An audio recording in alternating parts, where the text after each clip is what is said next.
Stay right where you are. Oh, they have secretaries. Good morning. Well, I understand there was a guy, but if you're not, we'll just do it. How about that? Good morning.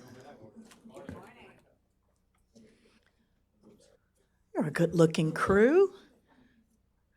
Who stayed up for the game last night? I know you did. Of course. Well, welcome.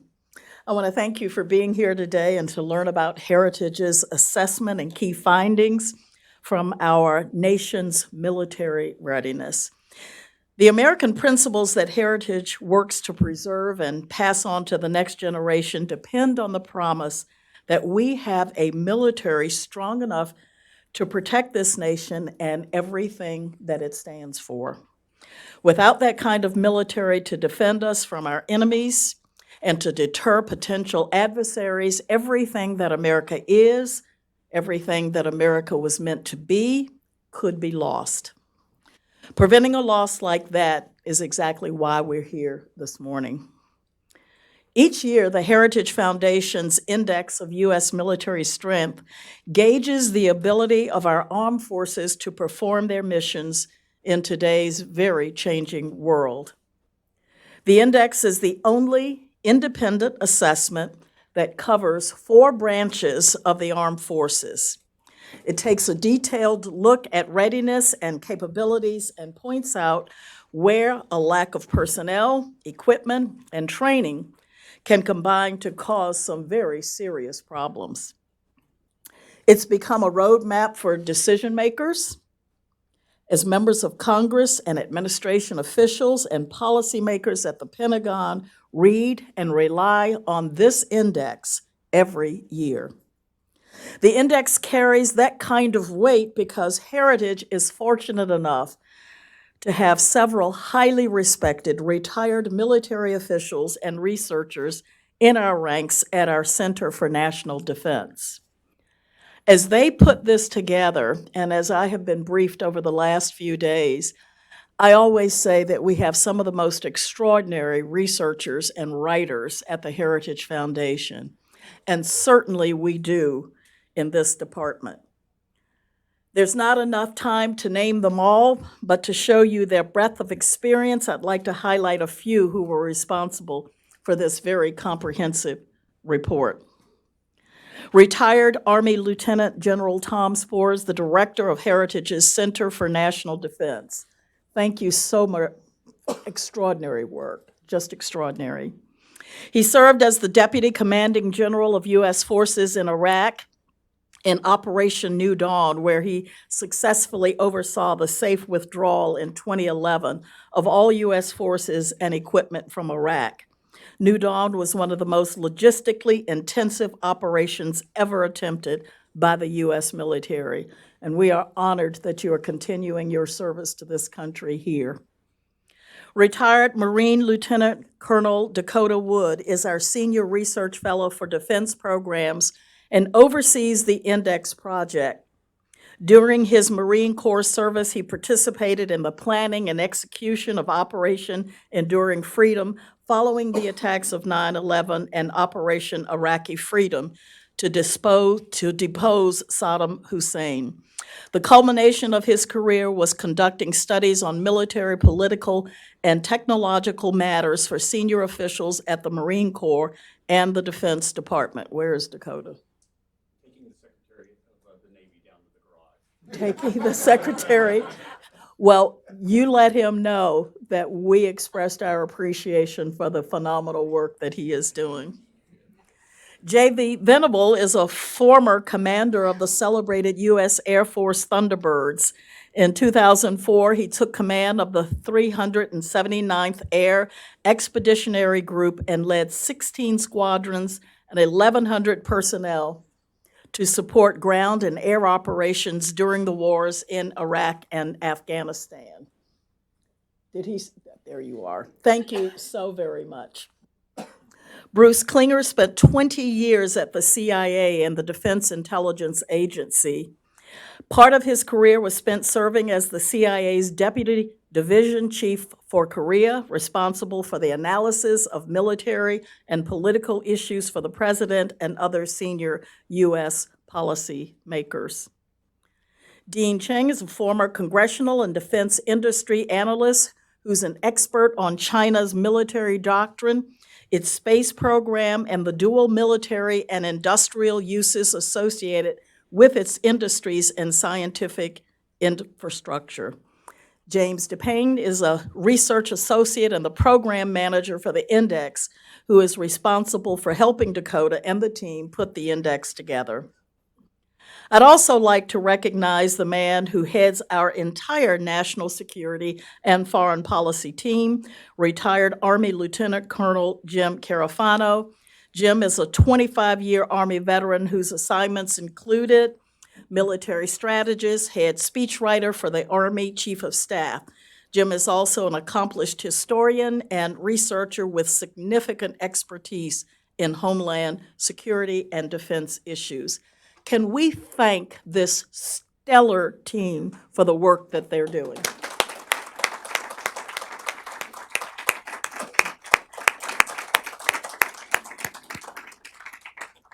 There are many others. We talked about you while you were gone. I brought the Secretary of the Navy down. He wanted to say hi to yourself. Oh, my goodness. Hello. Hi, and welcome back. We're glad to have you. Please. What an extraordinary morning this is. There are many others who worked on this extraordinary project, and you all are all to be thanked. So as we release the 2020 Index of U.S. military strength today, I want to introduce someone who's played a vital role in keeping the needs of our American military top of mind in Congress. Senator Joni Ernst was born and raised on an Iowa farm in America's heartland. Her parents instilled in her a love for country and the values of hard work, service, and sacrifice. She served her country in the U.S. Army Reserve and in the Iowa National Guard.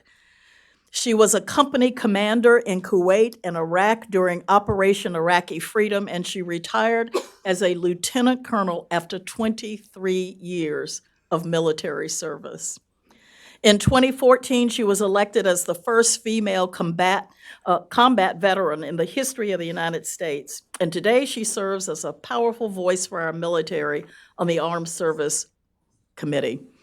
Senator, I first became aware of you through a commercial that you were running at, you know the one. And I said, that's my kind of lady right there. One who is both feminine and knows how to kick some major butt. You were phenomenal. And so it is with a great deal of love and appreciation for your service that we welcome you to the Heritage Foundation today. Thank you.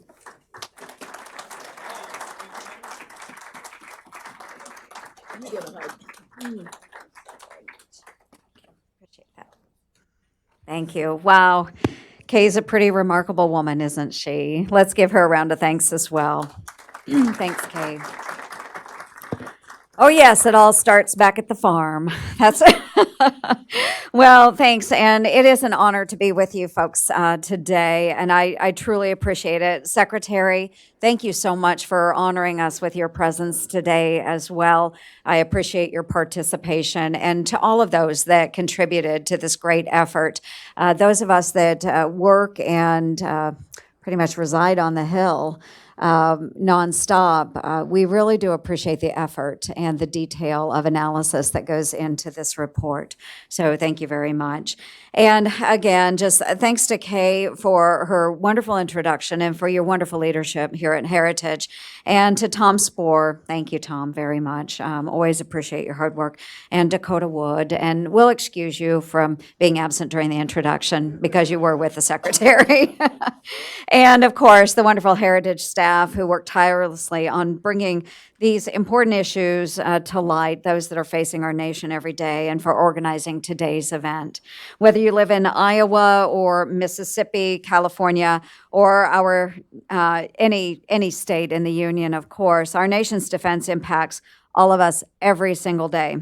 The freedoms that we enjoy, the protection from our enemies, and the men and women, friends and family deployed all around the world to keep us safe. So very important folks indeed. The very survival of our country, our values, and the American way of life rests on the solid foundation of our national defense. The raid carried out by our brave special operators in Syria this weekend once again reminds us that at any given moment, America's armed forces are deployed worldwide to protect our homeland. These successes do not come by chance, nor can they be taken for granted. The world continues to undergo significant change with no shortages of threats facing us abroad and right here at home. This is my second year in a row of speaking at the launch of the Index of Military Strength. And one of the nice things about that is it gives me an opportunity to reflect on what's changed over the past year. And folks, we all know a lot has, in terms of policy, in terms of personnel, and in terms of our security posture. As a mother, as a veteran, and as a United States Senator, I can tell you that this year's Index of U.S. military strength highlights the real threats which keep me and many others up at night. Since 2015, most threats to the United States have grown in capability and maintained their aggressive behavior. Military modernization efforts implemented by Russia and China have borne fruit. These adversaries are investing in capabilities which seek to offset American strengths and military advantages. As chairman of the Senate Armed Services Subcommittee on Emerging Threats and Capabilities, I have examined closely the strides our global competitors have made. Russia has turned an army of ragtag conscripts, following the collapse, of course, of the Soviet Union, into a very modern and professional fighting force. It is investing in technologies like hypersonic weapons, disruptive cyber capabilities, and modern aircraft, all with the goal of projecting Russian power around the world, including deploying bombers to Venezuela and South Africa. The use of hybrid warfare and information manipulation coupled with these technologies gives Russia an asymmetric advantage in many of the regions in which it operates.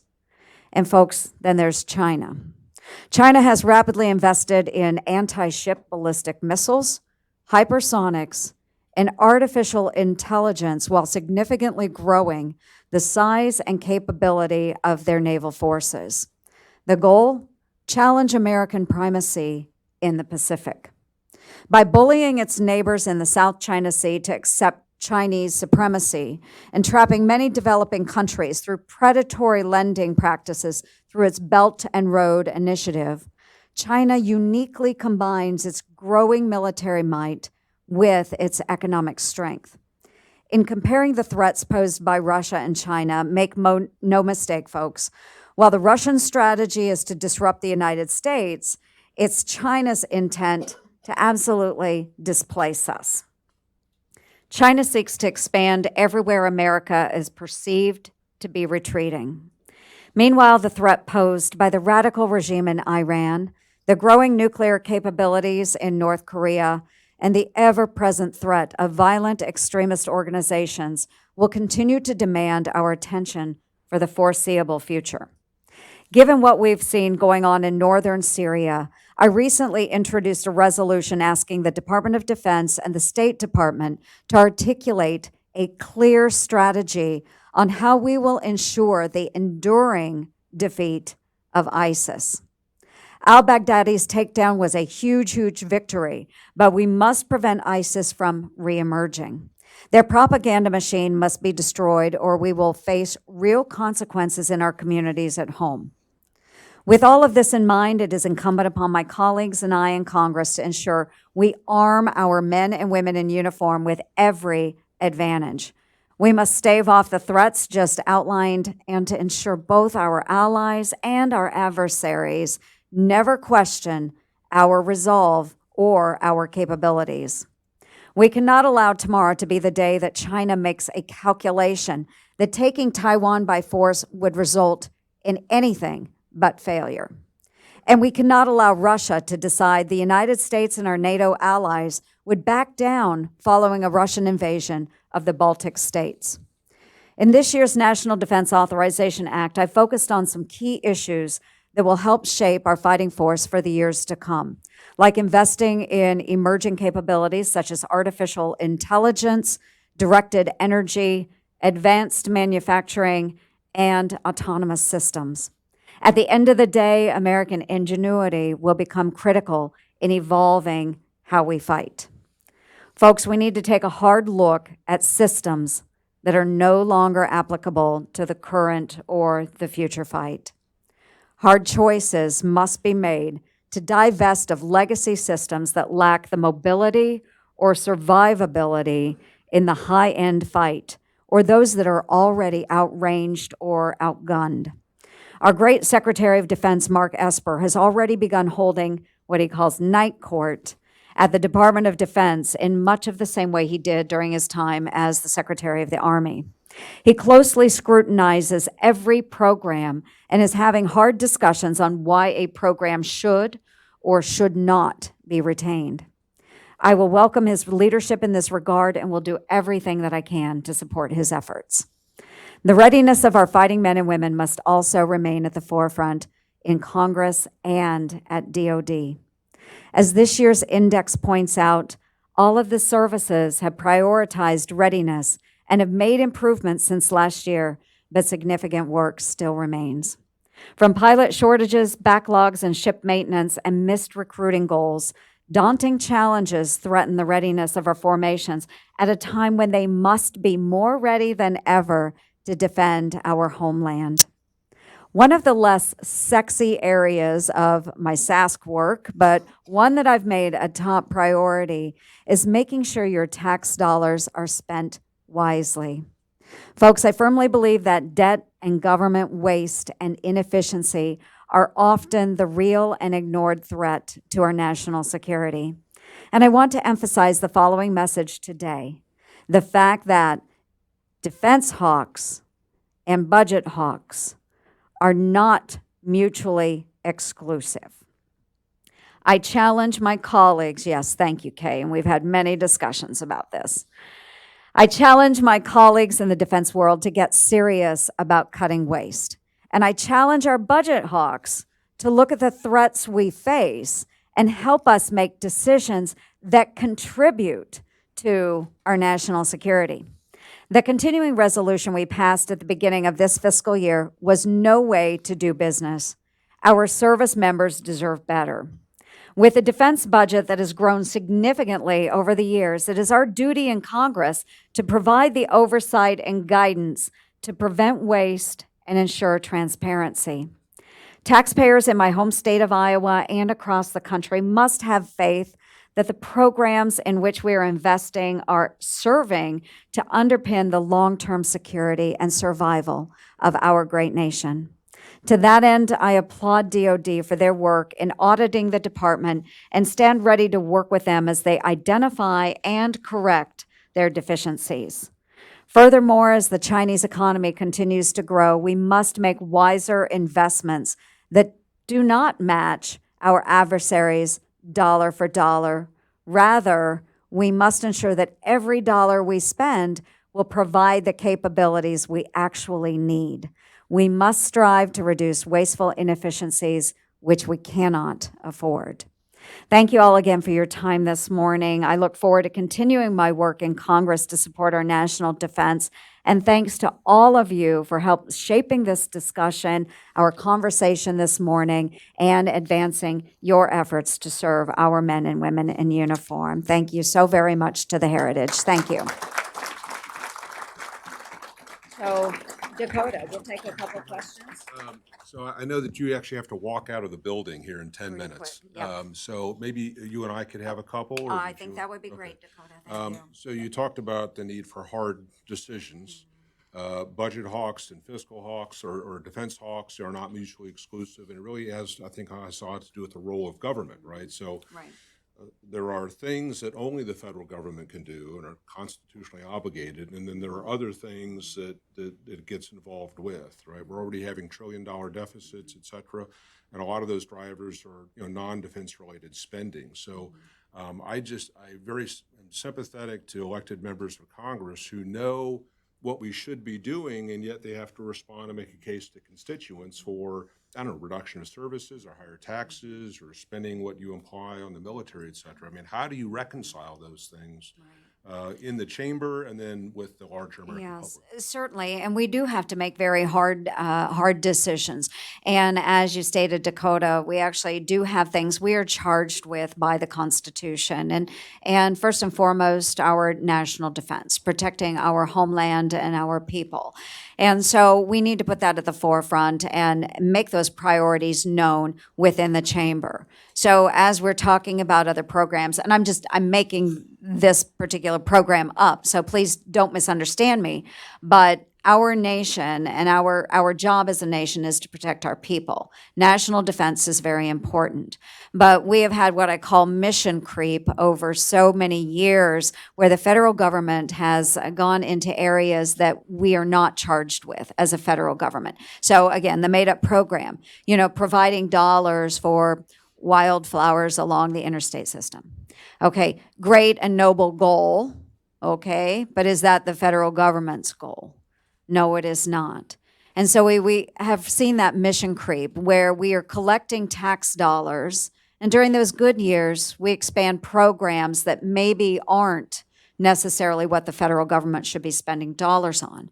But because we can get those dollars, we do get those dollars, and we spend them on things other than national security, other than our judiciary, and other than the systems we are charged to take care of, such as our interstate and transportation systems.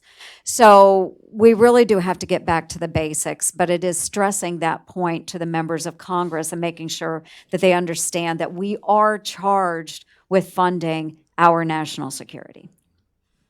Another one that's related to it, you talked about the kind of almost the evolution from Cold War, global stage, state on state. We were involved in counterterrorism, counterinsurgency things, and now back in this era of great power competition. And yet the military has shrunk by at least a third, if not half in some places.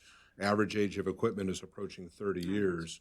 And so as you talk about, let's say, American youth, wanting to join the military, men and women, and doing the things that we would ask them to do, there's a talent management issue. How do you, entice somebody to come in? There is supporting them with the appropriate equipment sort of issue. There is freeing up the funding to get them more modern equipment instead of putting them in a 30-year-old platform. So how do you make the case to America's youth and to the American public about this idea of service and providing the resources to make sure that they go out, do good, and come back home safe and sound? How do we get somebody to join the military instead of joining Apple or Microsoft or General Electric? Right. No, and this is a quandary that we struggle with every year, and the Personnel Subcommittee of the Armed Services Committee really does a deep dive into this, I think, every single year. And some of those discussions do focus on what can we do to reward younger men and women for joining our services and providing their unique pool of talents and abilities into the areas that we need in our armed services today. They do get bonuses, and just in my home state of Iowa, we're becoming very much the Silicon Prairie is what we call ourselves. Taxes are lower in Iowa than California. So we have a lot of companies that are locating in the Midwest, including Google and Facebook and Microsoft, and we have a new Apple campus going in West Des Moines. But how do we get those young people to, instead of going and taking a very high salary, challenge them to serve their country? And it is very difficult. And so we've wrangled with ideas of significant sign-on bonuses. What do the benefits look like? Can we restructure that? But we also need to draw back to the fact that actually many of our youth today, they are still patriots. And we may not see that every single day. And there are times I think we get very jaded But we still do have to remember that there are young men and women that truly do want to provide service to their nation, and we can appeal to those sentiments as well. So beyond looking at what we can do within the personnel structure, how do we do better to recruit and retain our members, but also reminding them that we live in the greatest nation on the face of the planet, and they do want to do something to contribute towards that nation. And so those methods of recruiting we need to focus on, but also making sure they understand that when you join our nation's armed services, you will have a Congress, you will have a DOD that will make sure that you have the latest and greatest in technology and advancements. And that's where, on the Emerging Threats and Capabilities Subcommittee, I'm able to contribute to that area, making sure that we are outfitting our men and women with the type of technology that they need. Even with a smaller force, we need to maintain capabilities.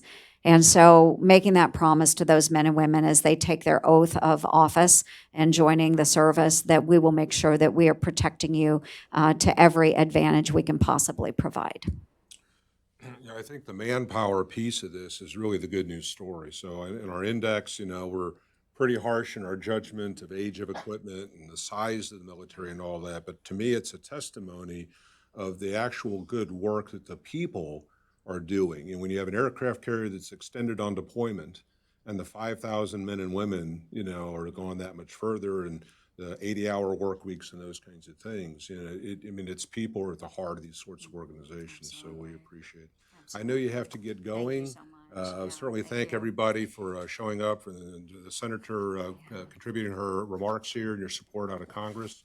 And I believe that Tom Spohr, General Spohr, is going to take care of you and the secretary, unless you'd like to stay around for some more. Wonderful. Well, and so I will close. With the secretary here, I would normally say, go Army, beat Navy. But today I'm going to reserve that, and we're going to say, go Nats, beat Astros. Okay? Thank you, everybody, very much.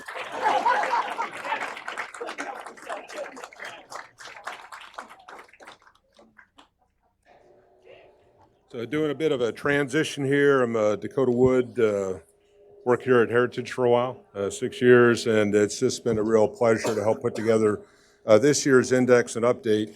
And I don't know if this is going to be the real show, the index, or if the lunch that occurs afterwards.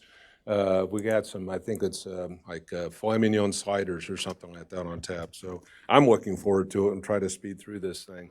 What we're going to do is talk about the highlights of the index. I'm going to have a lot of slides, but they're not really meant to be read. They're illustrative of the sorts of materials that are inside this tome.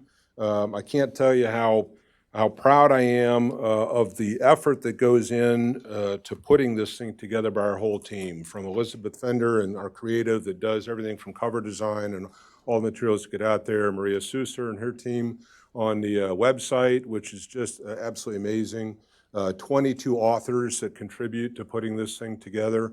We got over 2,000 footnotes, so when you think about going through 500 pages and that amount of writing, that Teresa Pennefather and Bill Poole, who read every word of this, and I know that Bill in particular will check every single footnote in the entire document to make sure that what we say is there is actually there and it's not behind a paywall or anything like that. So it's just an incredible team effort that brings this together every year, and we're very happy to share it.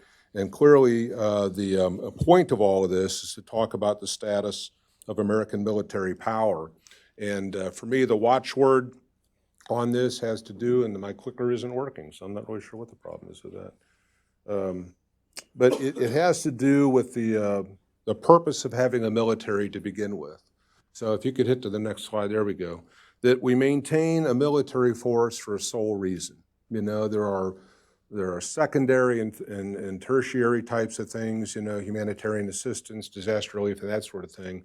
But if you believe that America has a role in the world and we have interests that are global, do you have a military that can actually do what's needed to protect your interests, to defeat foes that are trying to take something from you to defend the homeland?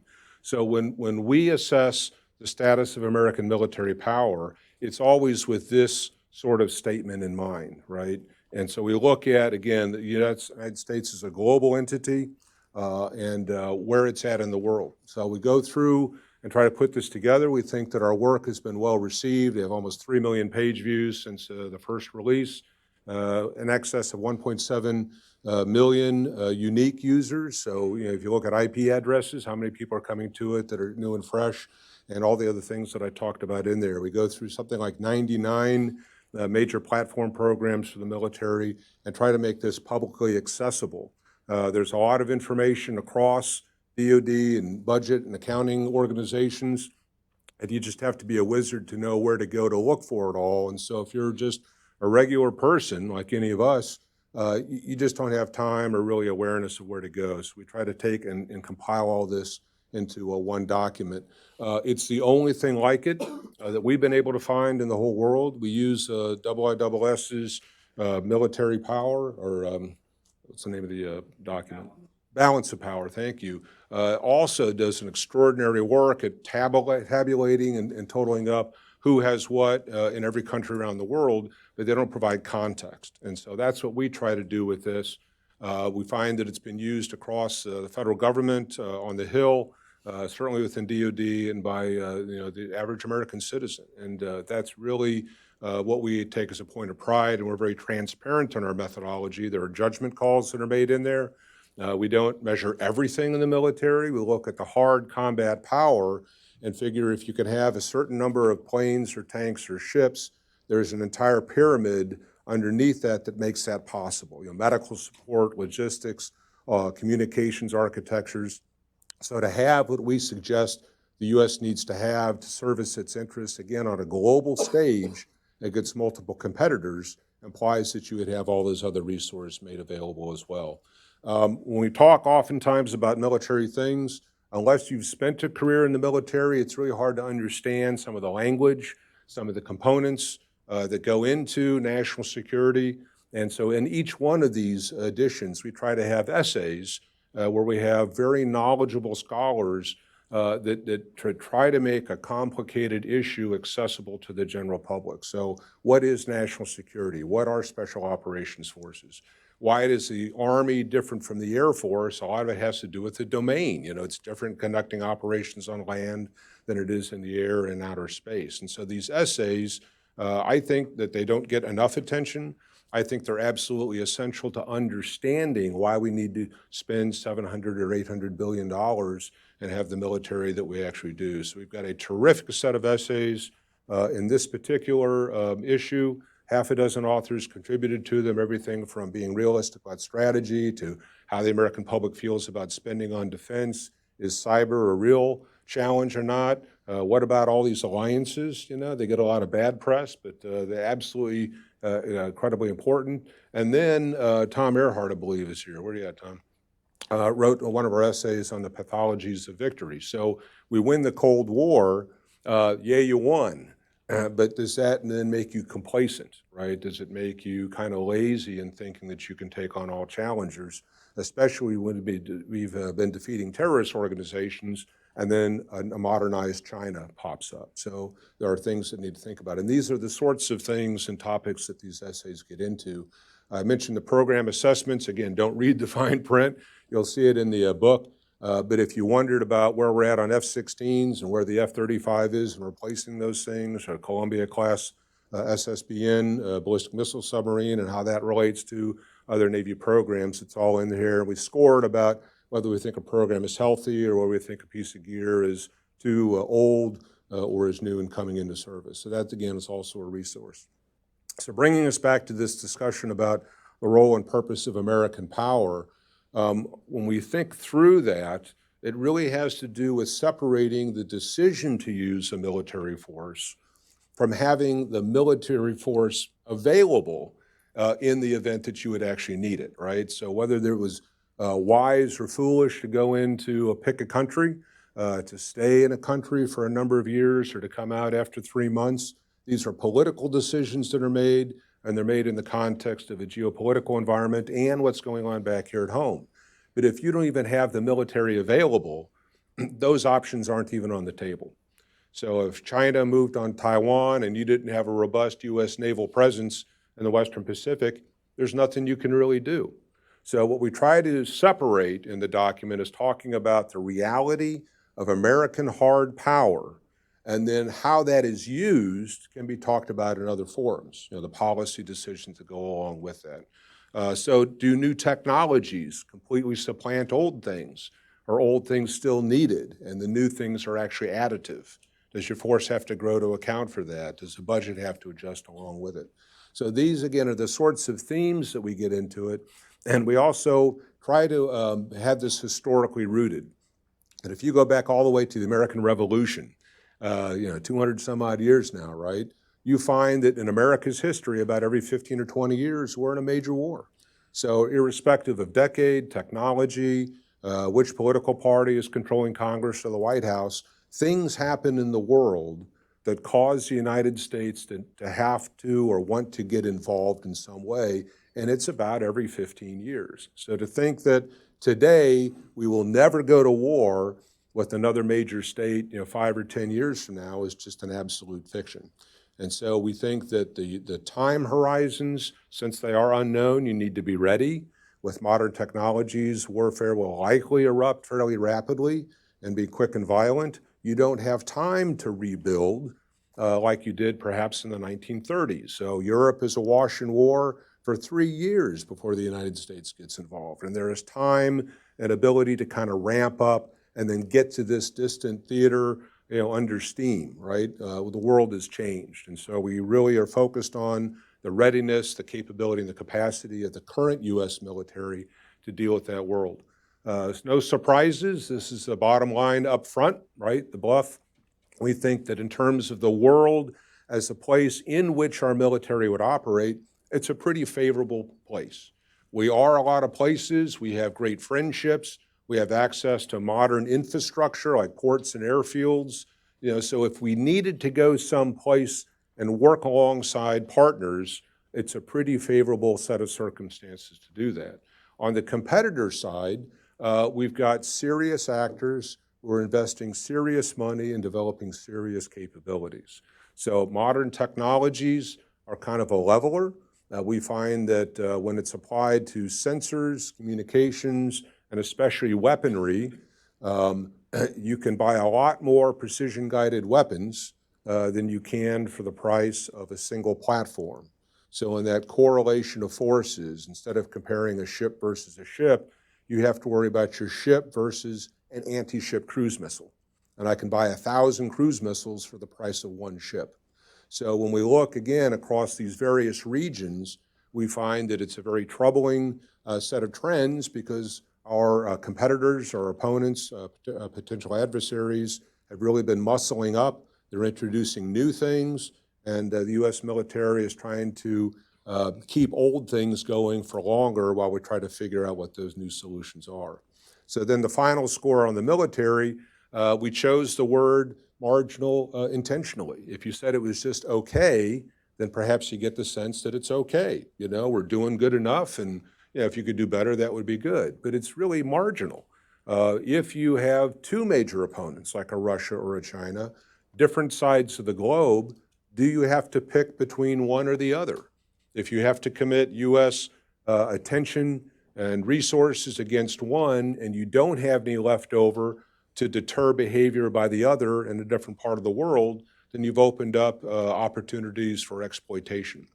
So we buy into the two-war construct, not that we perceive you're going to be fighting two wars at one time, but it gives you the wherewithal to be credibly deterrent against major competitors in one part of the world and still have the ability to do something similar. Or if you had to commit to a war, you've got the resources to do that and still hold off opportunistic exploitation in some other region. So when we look at that, the size of our military, the age of its equipment, irrespective of the hard work put in by the people who operate all that and deploy, we're marginal.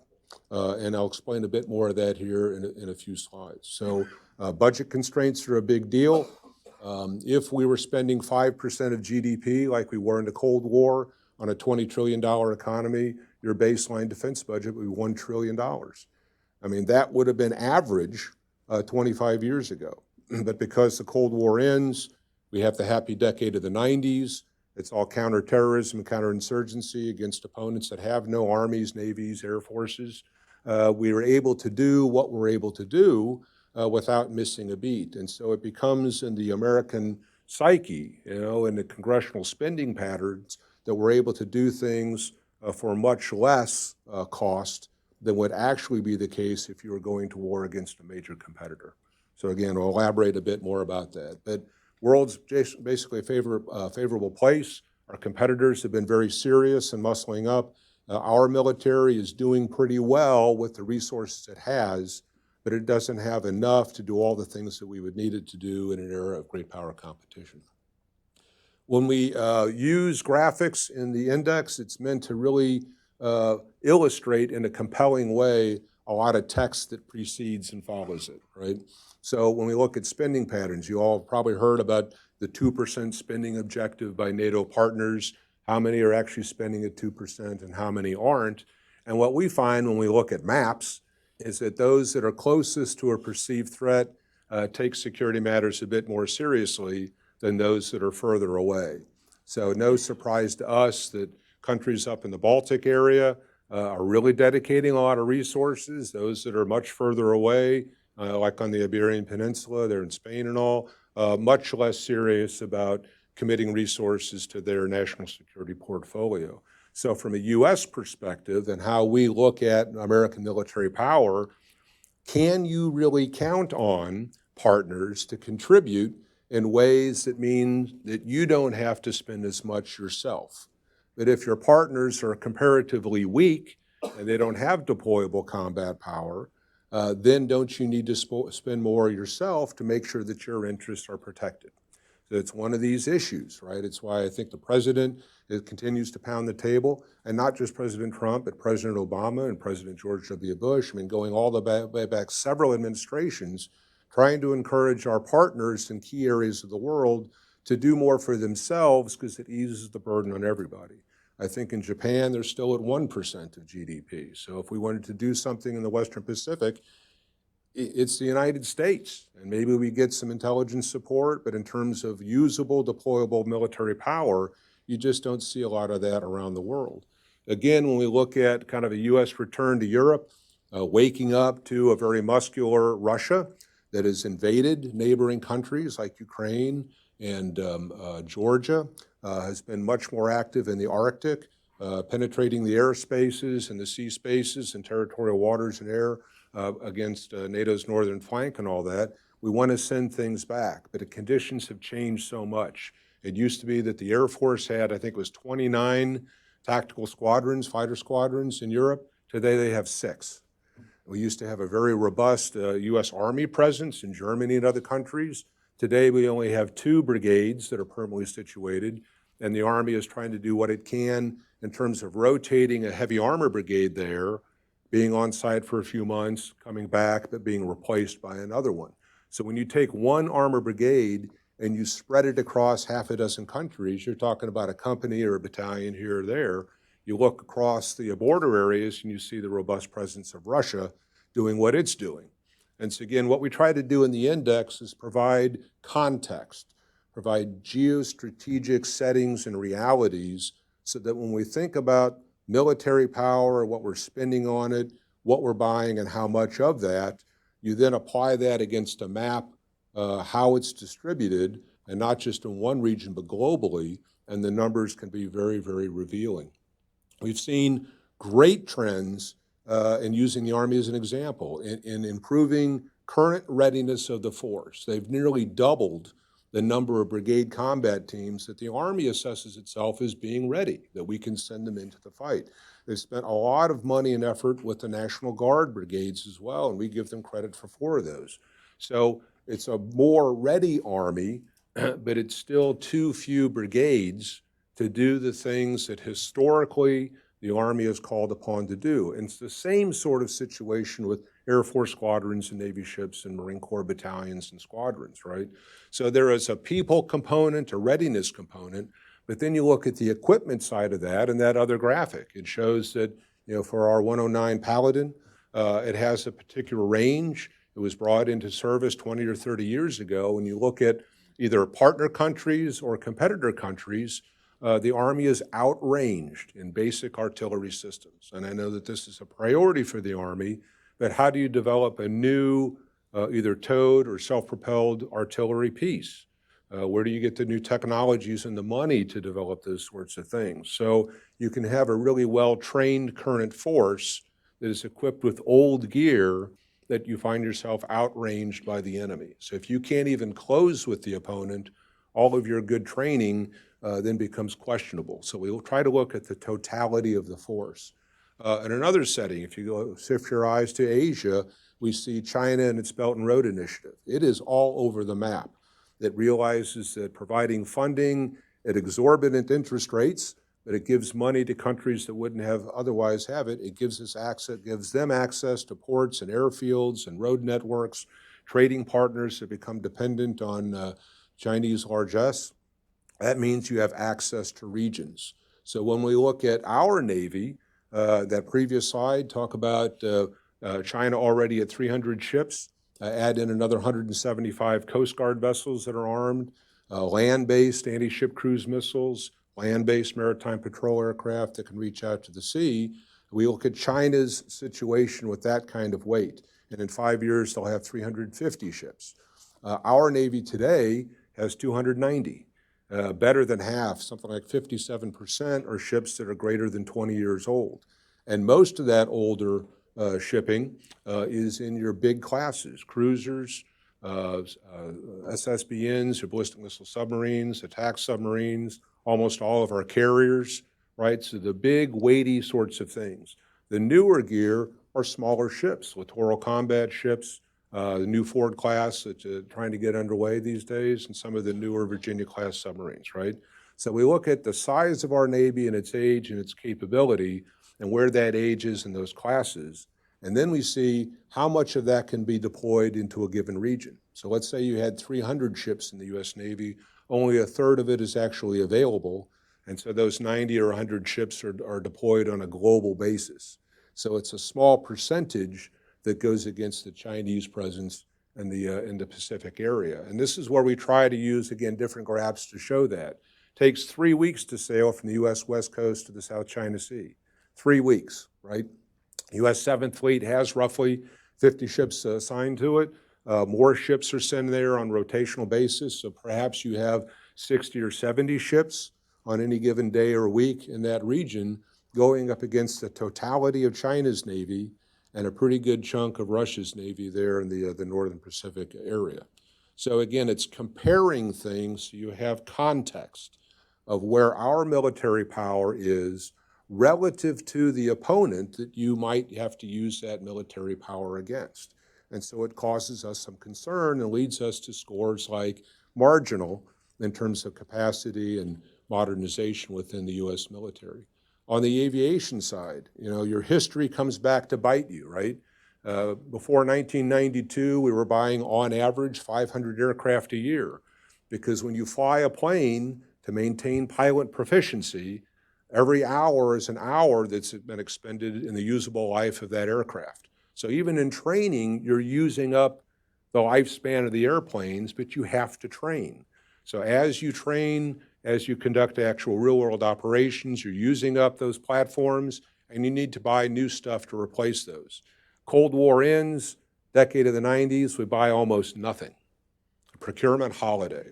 When we started buying new platforms again in around 2000, we now average less than 100. So how can you buy 1/5 of the airplanes you did 10 years before, right at the end of the Cold War, and think that you're going to be able to maintain sufficient capacity in air power? And when you look at, again, the relative ages, where we have lost ground in the types of platforms, some of our refueling platforms are better than 40 years old. I think I mentioned average age of a U.S. fighter is about 28 or 29 years old. F-15Cs, which constitute the majority of air superiority platforms, are about 90% used up. So funding does not support the production and introduction of new equipment at a pace that offsets the loss and the aging of some of these legacy systems. Again, the operating environment shifting now into these assessments. We've got a chapter that looks at key regions of the world. It's not that we ignore some areas like Latin America, South America, or Africa, but when we look at core critical national interests, threat to the homeland in an existential sort of way, a major region that could be plunged into war and what that implies, or our loss of access for freedom of navigation in the seas and the air. If you want to have wealth and jobs here at home, you have to have trading partners, access to markets, and the rest of the global trading community has to be able to operate rather unfettered. So being pushed out of a region is important, being able to win a war is important, and defending the homeland is important. So we looked at Europe, Middle East, and Asia because of those areas where U.S. interests align with or can compete with major competitors.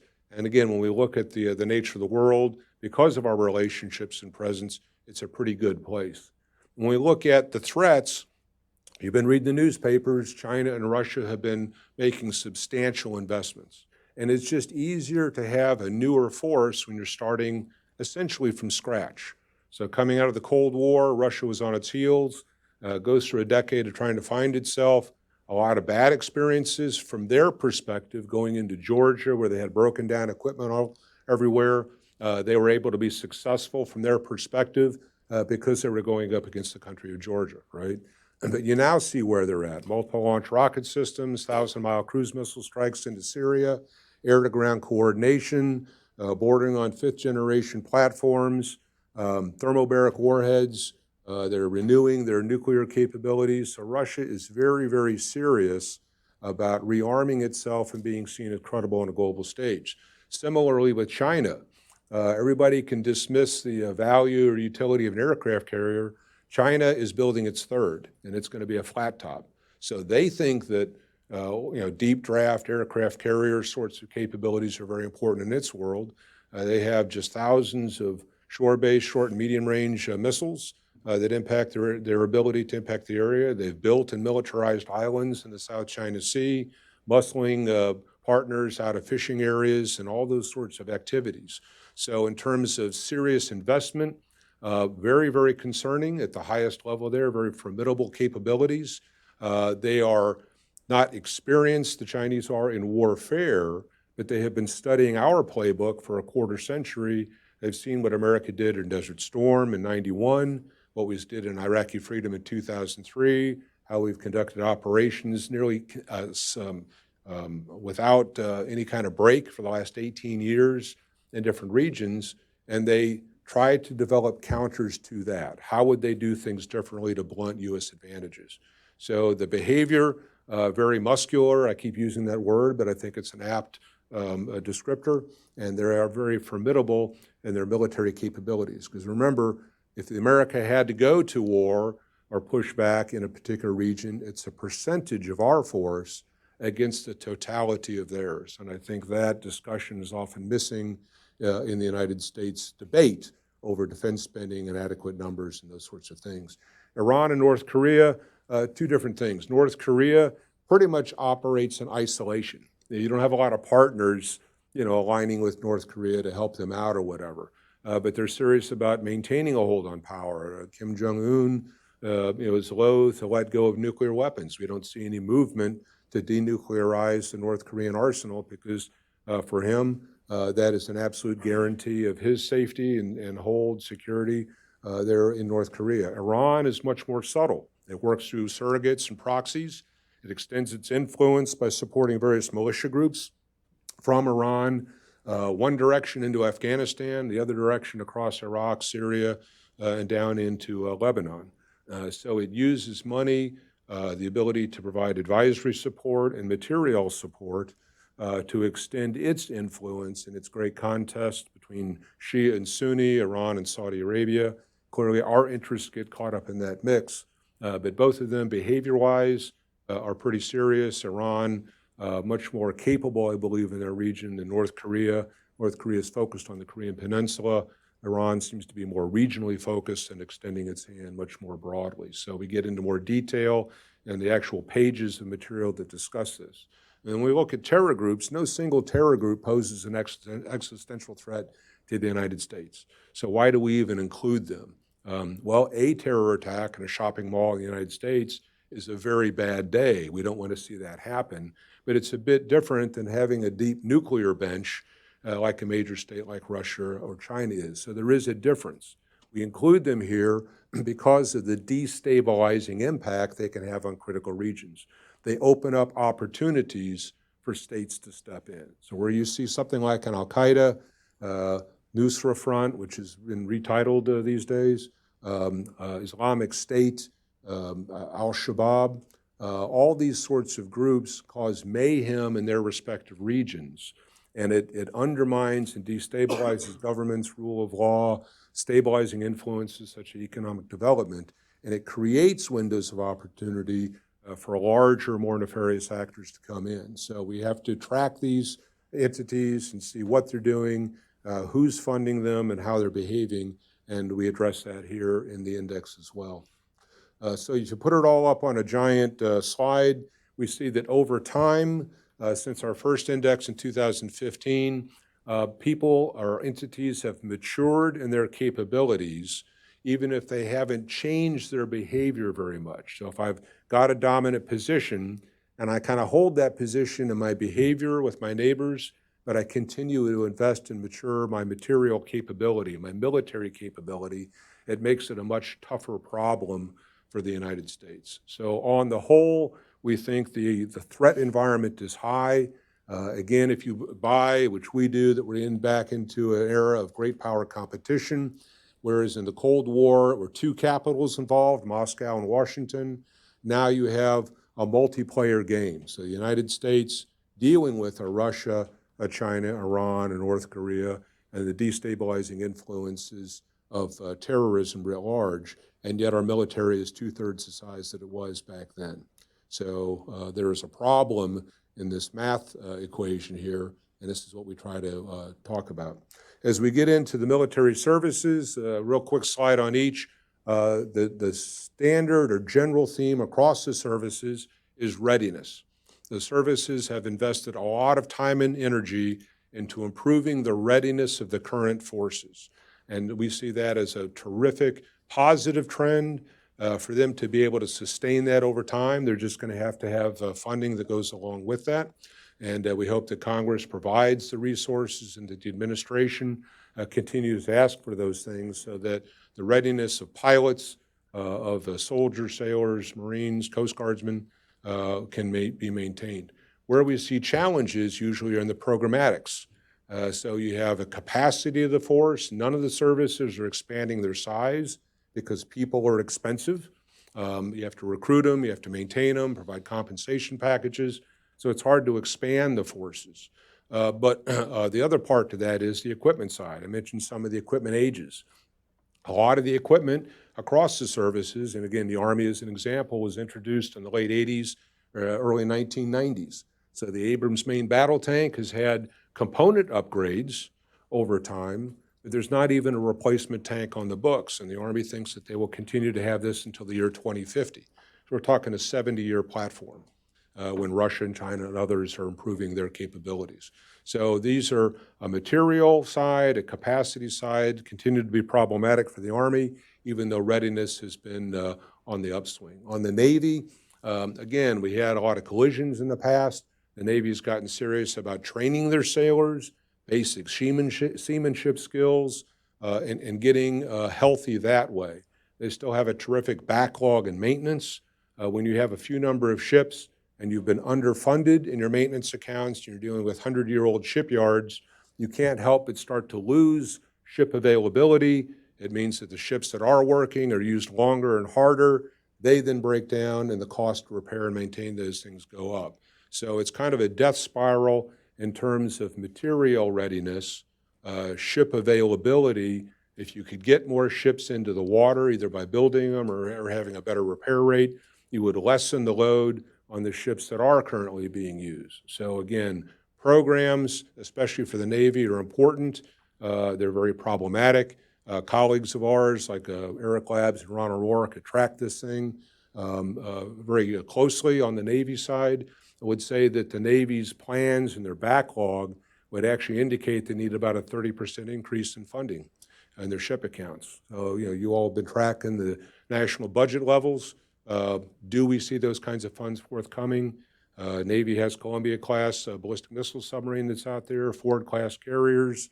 They want to increase the production of fast attack submarines, new class of frigates, and the integration of Marine Corps and Navy needs implies whole new classes of ships that are smaller that you can get into congested waters and distributed operations. So there are warning clouds on the horizon in terms of the programmatics and material capabilities within the Navy, even if they're getting back to some basic seamanship skills.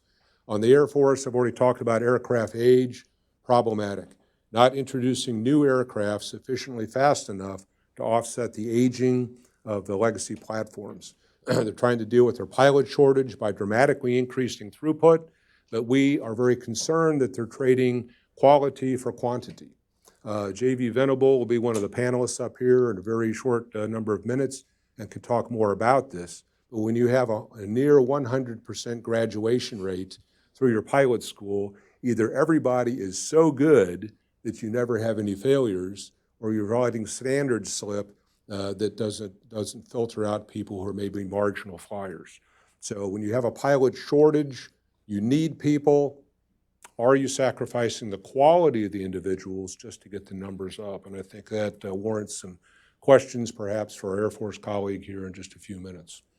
Within the Marine Corps, again, same as the other services, terrific investment in readiness. General Berger, coming in as the new commandant this summer, issued his planning guidance, and he said we have to question everything that we're doing in terms of old conventional amphibious operations, the types of platforms we've been using, how we are arrayed around the globe, and we need to shift our focus to China as a pacing threat, distributed operations in the Indo-Pacific region, and figure out how we're going to fight and win inside a weapons engagement zone. So we're already inside China's first island chain where things are pretty lethal. So it calls into question a lot of perhaps Marine Corps programs. That certainly emphasizes the dependency of the Marine Corps on the Navy. So if the Navy can't adjust its its fleet architectures and the types of ships it has in the water, how does the Marine Corps think that they're going to do the things that they think they need to do, right? So there are these cross-service dependencies which need to be accounted for. Readiness, good, certainly has improved that. Capacity is lacking. The Marine Corps would say, we've never been a two-war force, we will only be a one-war force and focus on a region. It could be that the geopolitical situation today actually calls for that. The Marine Corps focuses nearly exclusively on the Indo-Pacific area. But you never know what's going to happen. We could have a major war in some other part of the world. The Marine Corps could be called upon. It can't abandon its posts elsewhere. So we think history shows that we need a larger Marine Corps, somewhere in the mid-30s in terms of number of battalions, and then related increases in aviation and logistical support. When I came in many years ago, we had 27 battalions. The Marine Corps is now down to 24. And so you just don't have as many movable pieces on the chessboard that you can call upon to service combatant command interests. On the nuclear side, pretty good news story. They've taken the decay of some of our nuclear capabilities to heart within Congress and have applied money against modernizing delivery systems, right? The aircraft and the missile bodies, those kinds of things, get a warhead where you might want it to be. Unfortunately, that sort of investment or reinvestment and recapitalization is not occurring across the infrastructure. The labs, storage facilities, testing is still at the component level. We have a moratorium on yield-producing experiments, so the data that you might want to have to make sure that things are going to work as you think that they're going to work is all computerized, and so it's really kind of a best guess. The aging of the workforce as well. There aren't too many people. Where's Michaela at? Are you on here? Do we have anybody in the nuclear manpower pool that has experienced a yield-producing experiment? Yeah, maybe Michaela, I don't know. Very few. So again, it's an age and experience sort of thing. Are you bringing in new talent? Are they incentivized to work in this kind of a field if the field is rather static? Meanwhile, our competitors like China and Russia, modernizing, new entrants to the nuclear club like North Korea, Iran, who knows what's going on? They don't allow any inspectors into their military sites, which is actually where they're doing most of their development. So it's anybody's guess as to the actual state of affairs on Iranian nuclear programs. So we need to get serious about this. On par, it's in that marginal field, has seen some progress, but more is absolutely needed. So overall, we think we have a one-war force. If we had to go someplace in the world to secure a critical U.S. national interest or be there for a treaty ally, we could do that, but we would need to globally source the force, and it would take everything we've got. And because of a reduced industrial capacity, reduced number of spares, lack of platforms that can survive in a high-threat environment, we're not quite sure how long that kind of an operation could be sustained over time. So again, it's another thing to think about when we think about the investment in the U.S. military, its capacity, and the types of tools that it has. So I'm going to go ahead, and I believe we can stop there. Happy to entertain any questions you might have for the next few minutes, but we are going to shift to a panel discussion where we will have General Spohr as the moderator, and then have colleagues that deal with aerospace. J.V. Venable will be doing that. Con Kitchen will talk about cyber and high tech and all kinds of artificial intelligence sorts of things. Michaela Dodge will be talking about our nuclear complex, missile defense and all. And then Fred Bartels will talk about defense budgeting, national budget picture, and those sorts of things. So if you have a detailed question on a specific service in one of those areas, we'll save that for the panel. If you have a question about the index or kind of our view of the world and various trends, I'm happy to address those right now. Otto. Otto Crush, CPOW magazine. Overall, the problem is you want increased capacity numbers in modernization. The big handicap is the budget. Right. Okay, and so the services look like they're making the choice with the limited budget they expect. They want to modernize and increase capability and sacrifice capacity. How do you view that judgment? Well, the Commandant said that. He said he would trade capacity in order to free up money for modernization and to be able to do the experimentation, concept development, those sorts of things. So they are having to make tough calls. And it will never be the case where you're never in a position that you don't have to make a tough call. I mean, there's just not unlimited funding, right?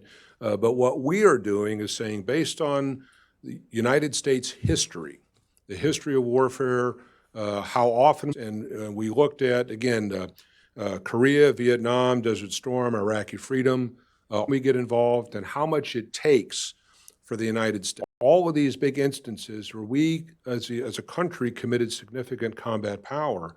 And when you account for all the various factors that influence that, it's almost the same size force.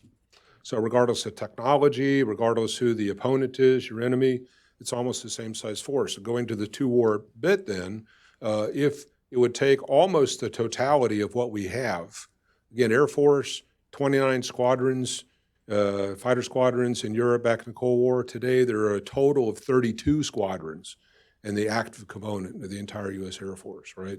So what we're saying is the military needs to be bigger. It needs to have something other than 30 or 40-year-old platforms, and it needs to be able to train sufficiently that it's competent. Because if you want to deter bad behavior by somebody else, if they don't view you as competent, then there's no deterrence. And so you're actually incentivizing bad behavior that leads to war.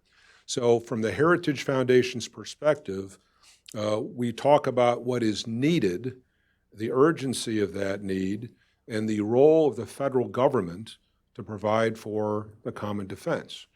Where that money comes from, I'm going to say it's not our problem, but we have a federal budget of, 3.1 trillion or something, and we actually spend 4.2 or something along those lines. So the administration, members of Congress are not, I don't believe, being honest with the American public about what it actually costs to be a United States citizen, to enjoy our way of life, to have a global trading environment, to be able to sell our goods abroad and have partners that are in other regions, right? And military power is a part of that. And we've been squandering lots of resources in areas that are not necessary from a federal government standpoint. and haven't been applying resources where it is necessary. So I sympathize with the services.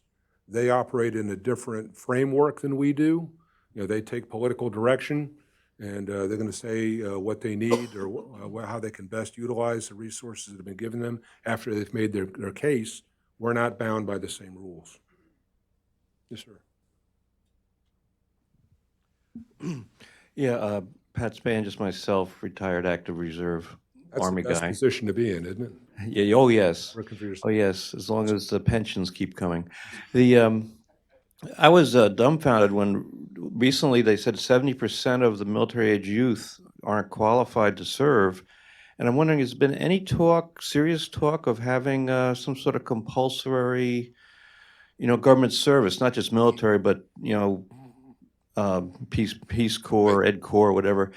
I see that every now and then, but has been anything serious about having some sort of 1-2 year commitment by American youth? So I will briefly address the second part of that. General Spohr actually wrote a fantastic paper on that problem of 70 some odd percent of American youth between certain age brackets aren't even eligible. And I'd ask him to probably make a comment about that in a minute. On the national service, it's very appealing.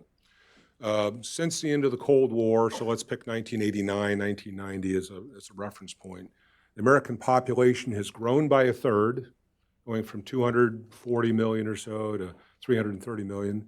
The U.S. military has shrunk by a third. So you have these divergent trend lines. What that means is that there are ever fewer opportunities for the average American citizen to have any exposure or touch point to military sorts of things. More people that, if they all wanted to, would have less opportunity to join the military in some way, right? So fewer touch points. The narrative, for lack of a better word, on the United States, is there something worth serving, committing your place to? So this idea of service is, in some ways, has fallen by the wayside. So the idea of national service or compulsory service has a very appealing quality to it. What it doesn't come across in those conversations is, how do we fund it, and what do we want these kids to do? So if you brought in, I don't know, I looked at the numbers once, it was something like 8 million high school males graduate a year or something along those lines. So if you wanted all of them to have, a year or 2 years of service, what am I going to do with 8 million 18-year-old boys, right? They've got to have something to do. I need a supervisory echelon. Where are they going to live, right? So I need to have some kind of housing, productive work for them to do. I mean, so there's a cost that comes along with that. If it's military related, warfare today is complex. The systems we use are not 1938, Ford trucks rolling off an assembly line. It takes a while to train somebody. Basic training goes anywhere from 3 to 4 months. And then you go into an occupational skills training thing, which can be 3 months to a year, depending on what you're wanting to do. So it could very well be the case that the first year of compulsory service is just getting somebody up to speed, and then what's my return on the investment? So can national service be thought of in other ways? Working in the parks, right? Educating youth, whether it's in inner cities or suburbs or Appalachia or whatever we want to talk about, right? So there are other ways to serve, and there was a U.S. Commission on National Service that is getting, I think, ready to issue its final report on the totality of this. Different ways of serving, different ways to think about serving. Is it mandated or is it offered? And then how do you connect high school juniors and seniors to these service opportunities? So, sir, if you could talk. You're right. You're right when you say 70% don't qualify. The main reasons for that are obesity and poor health, unfortunately. And so Heritage Foundation does not advocate for compulsory service. I came in the military not in a time of compulsory service, but when people that had come in under that were still in the military. And these were people that didn't really want to be in the military, and it showed. And so we pride ourselves in having a military that is highly motivated, highly skilled, and a conscript military doesn't really support that idea. It works in some places like Israel because everybody in the country has a shared understanding of the threats they face. doesn't work as well here. And so we would favor ideas and solutions that reduce the people that are being disqualified. So more health programs in schools and parents and families. And then there's the thing we didn't talk about, and that is the propensity problem. So you have 70% don't qualify to join the military, and then there's a lack of propensity or willingness to serve in our youth that we have to get after as well. Thanks. Thanks, sir. Pat? Otherwise, Pat Towle gets angry with me. Thanks, Dakota. Once again, a fine piece of work, very skillfully presented. Thank you. Assume the money, like the recipe for chicken soup says, assume a chicken. Assume the money. Do we have the industrial capacity for the program that's implicit in this? I realize that may be beyond the scope of the index and more Tom's line, but have you looked at that side of it as a limiting or a pacing factor? We have in various forms. I mentioned the essays. I think last year and the year before we had essays specifically about the defense industrial base and how over time it shrunk. So we're at a point now where we either have single providers of capabilities or no provider of a capability. I think, the missile tubes, Tom Callender's here for Columbia or Virginia payload. Both, they supply both and the UK Dreadnought. Right, so it is questionable whether we have a company that is even able or willing to make missile tubes for our strategic deterrent force, right, in the Navy. If I am at very low levels of production, it is with not assured funding in the out years, it is high risk for a manufacturer to expand, to take capital investment as an owned risk, expanding the workforce, training a welder or riveter or soldering technician or whatever it might be. So very risk averse because that goes into profit and viability for the company. One tank manufacturing plant in Lima, Ohio, that's it. One final assembly plant for the F-35 in Fort Worth, Texas. One manufacturer of aircraft carriers, right, in Huntington Ingalls, Newport News. So since the end of the Cold War, with the shrinking of the military in size, volatility of funding, start and stop work orders, you find that manufacturers start exiting for greener pastures. We're going to be making cars for 100 years. Why don't I get in supplying light bulbs and brake pads for cars instead of trying to find work for an armored personnel, vehicle, right? So I think that there's a lot written about the evil defense industrial, base, money grubbing sorts of guys. Profit margins are not that great, number one. Two, you're dependent on assured funding from Congress, which every year changes. You only have a single customer, that's the U.S. government and whatever service you're buying or selling, the item to. So it's actually a high-risk field, and there aren't that many players in it anymore. To get efficiencies, you consolidate, but you consolidate to the point where you have effectively monopolies. And now where does competition come in?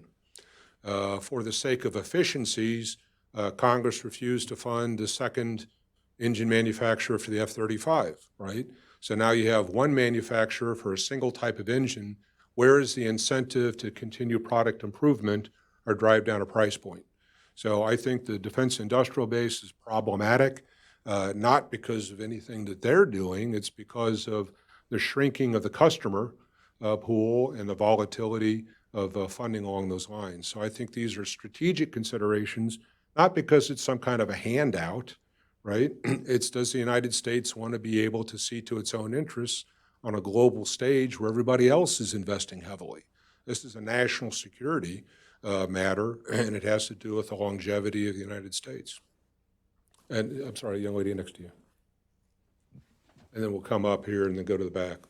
Good morning. Thank you so much. I'm Margaret from Georgia, so my question is regional specific. Could you please comment about the cooperation between Turkey and Russia, especially around anti-missile cooperation and growing military cooperation between the NATO member country and Russia? Right, yes, that's more of a foreign policy question, right, which has nothing to do with the index. But what we do is, how it affects our assessment of U.S. military power is you see alliances change over time, right? So where Turkey was a significant contributor to the F-35 program, when Turkey, as a NATO member, decides to, have a relationship with Russia, who ostensibly is a major competitor to NATO, it causes questions, right?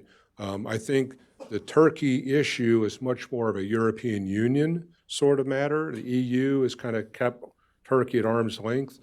Turkey has its own interests. It wants to be able to trade. It wants to have, big partners and friends. And so if Europe is rejecting Turkey, Turkey's going to turn someplace else. If I'm Russia, I'm looking for any opportunity, to extend influence, right? So I think these are all very natural behaviors.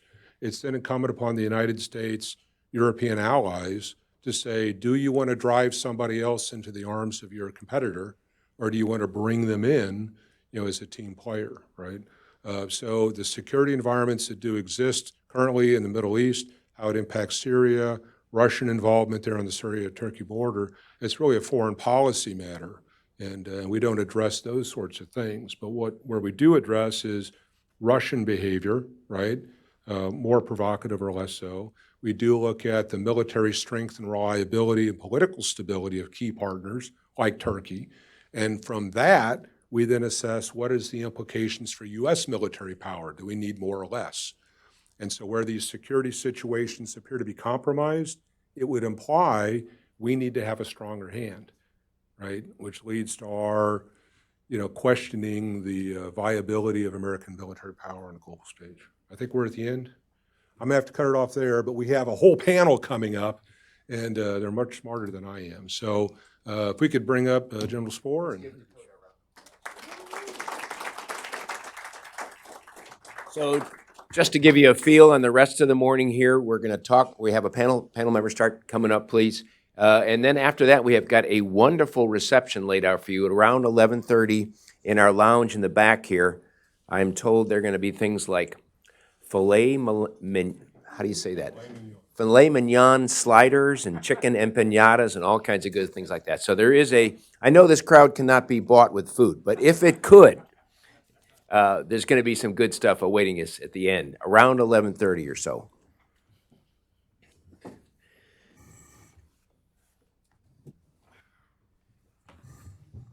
It's been a wonderful morning so far, and we're going to continue that now with an expert panel. Most of these people on the panel directly contributed to chapters, sections within the Index of Military Strength, so you'll be able to put them on the spot.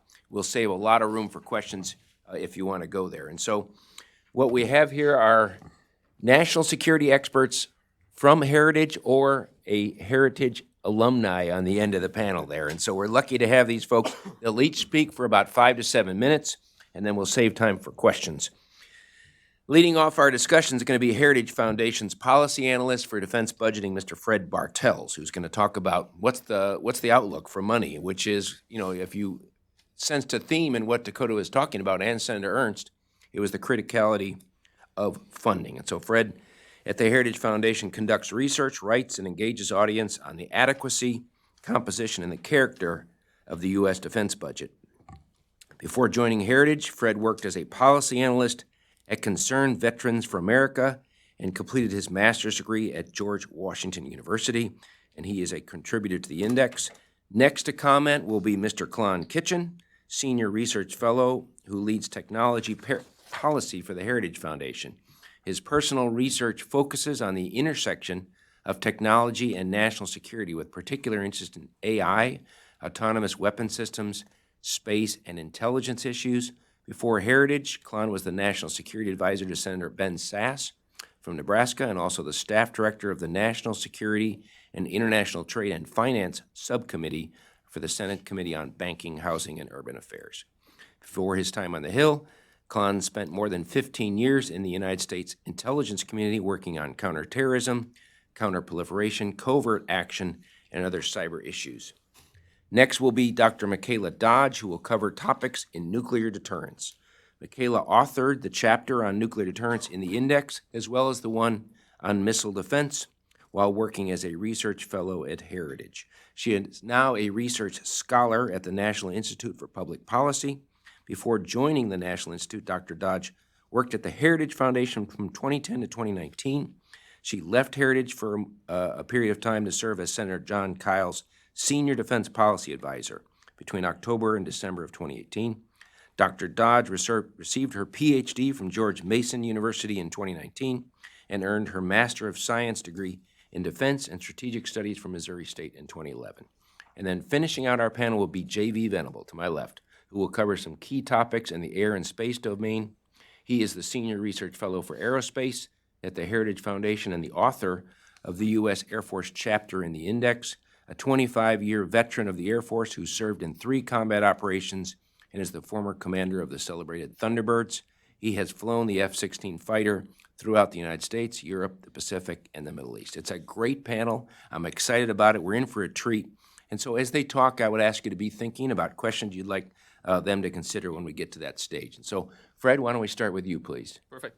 Thank you, Tom. Thanks, everyone, for sticking around. I know it has been already a long morning. And I wanted to turn your attention to page 312 of the 2020 index. It's also on the page 312 of the 2019 index and on page 307 of the 2018 index. So in 50% of the index editions, you have a great line that defines the proper context on how to think about the defense budget, which is proper funding is a necessary condition for a capable, modern, and ready force, but it is not sufficient by itself. So have that in the back of your mind whenever I'm talking about the defense budget or anyone else is talking about the defense budget. It's just the conduit for a capable force is not the element that is going to determine anyone. And I wish I could claim credit for writing that sentence, but that was there before I joined Heritage. And you should keep that sentence in the index, Dakota. On the same page. Yeah. Yeah, that is probably coincidence. I have some good news about the recent funding levels. I have some bad news about the current discussions on the budget, and some very worrisome news about the future of the defense budget. So on to the good news. It's a lot of the things that Dakota has discussed in his introduction of the index. There has been a new tranche of funding that has been dedicated to readiness. You see a spike in the accounts that are dedicated to readiness in O&M, and you see some substantial investments in RDT&E. That means that they're targeting the future, but the future is always uncertain, and you never know if you're going to get something from that research that you're investing the money. The Army has had some really hard lessons on that sense that Tom probably has a lot of battle scars that he can tell you stories about. And those are consumables. So if you do not sustain that level of funding, you're going to see decreases. So that is the good news.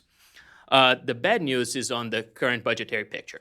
In the beginning of the year, everyone thought that the BCA negotiations were the element that were going to hold up the defense budget, but there was somewhat quick agreement on that. We have a top line for 20 and 21, but that's all we have. Since then, we had a CR to start the fiscal year on October 1st. We're probably going to have another CR to continue after November 21st, so your Thanksgiving will be stuffed with CRs. And you're probably going to see that into the new year. And if you want to ask all the details about CRs, ask stuffing, ask Patel from CRS.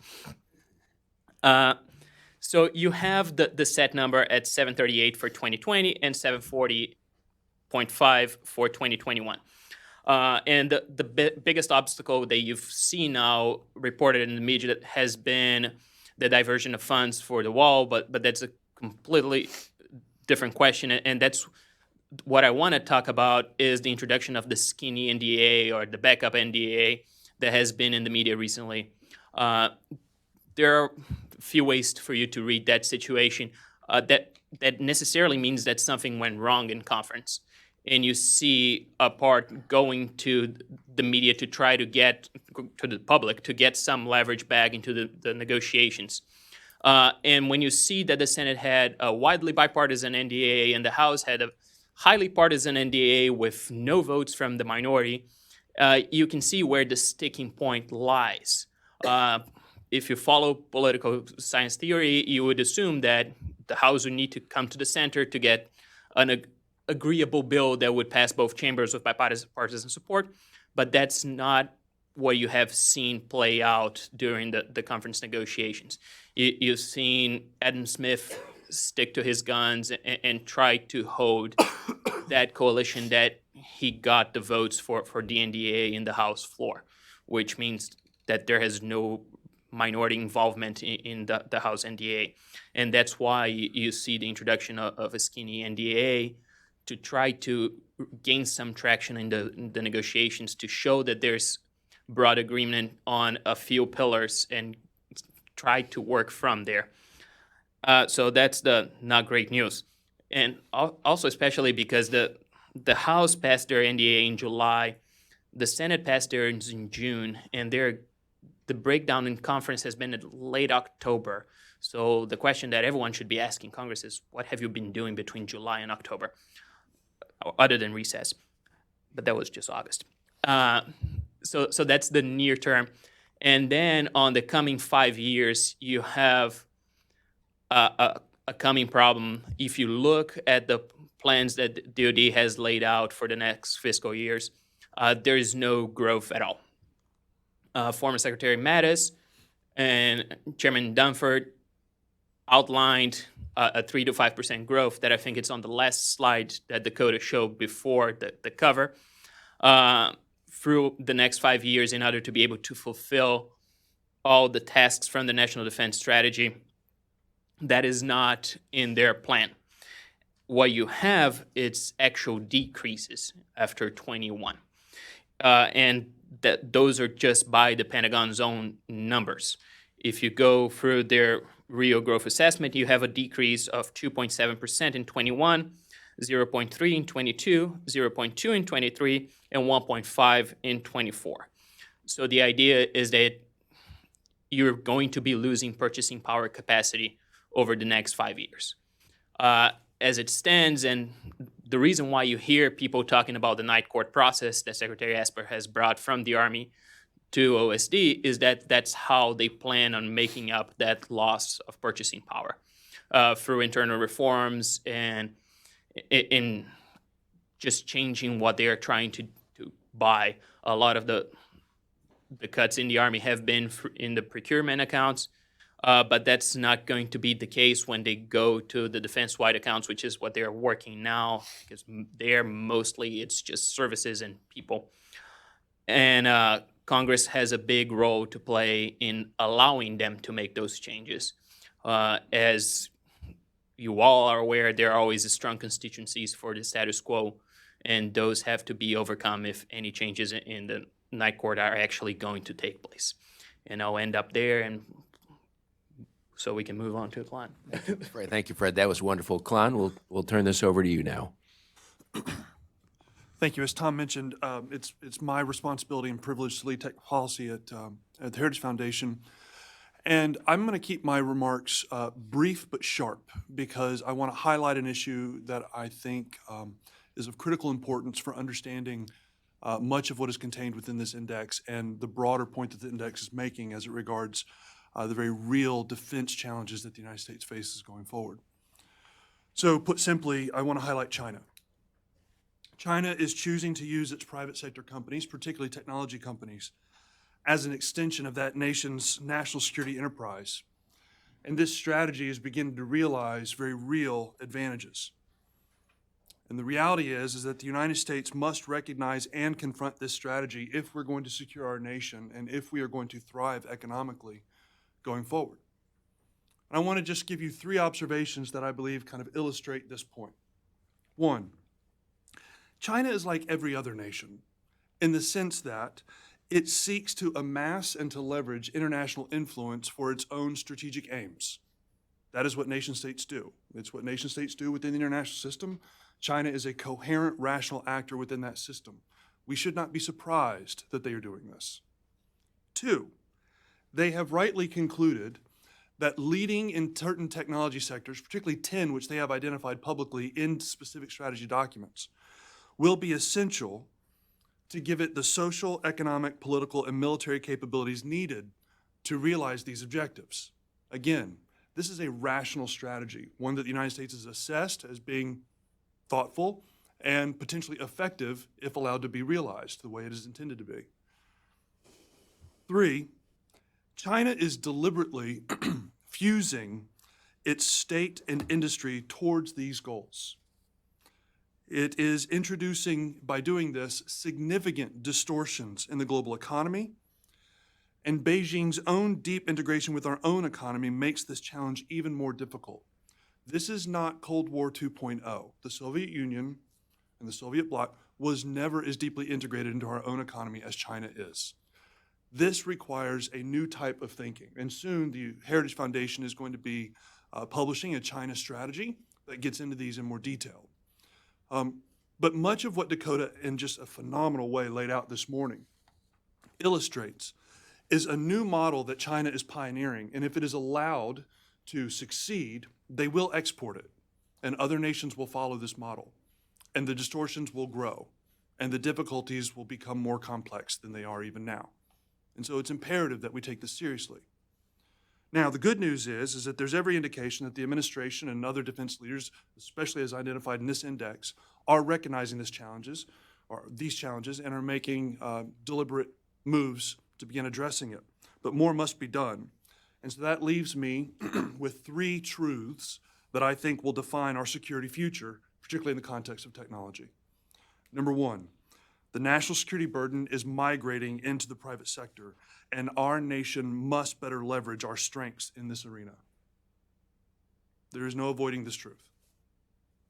2, securing nations means securing networks, and securing networks means securing supply chains. In a globalized economy where supply chains are shared throughout the planet, this is going to be a hard challenge, but one that we will not be able to avoid.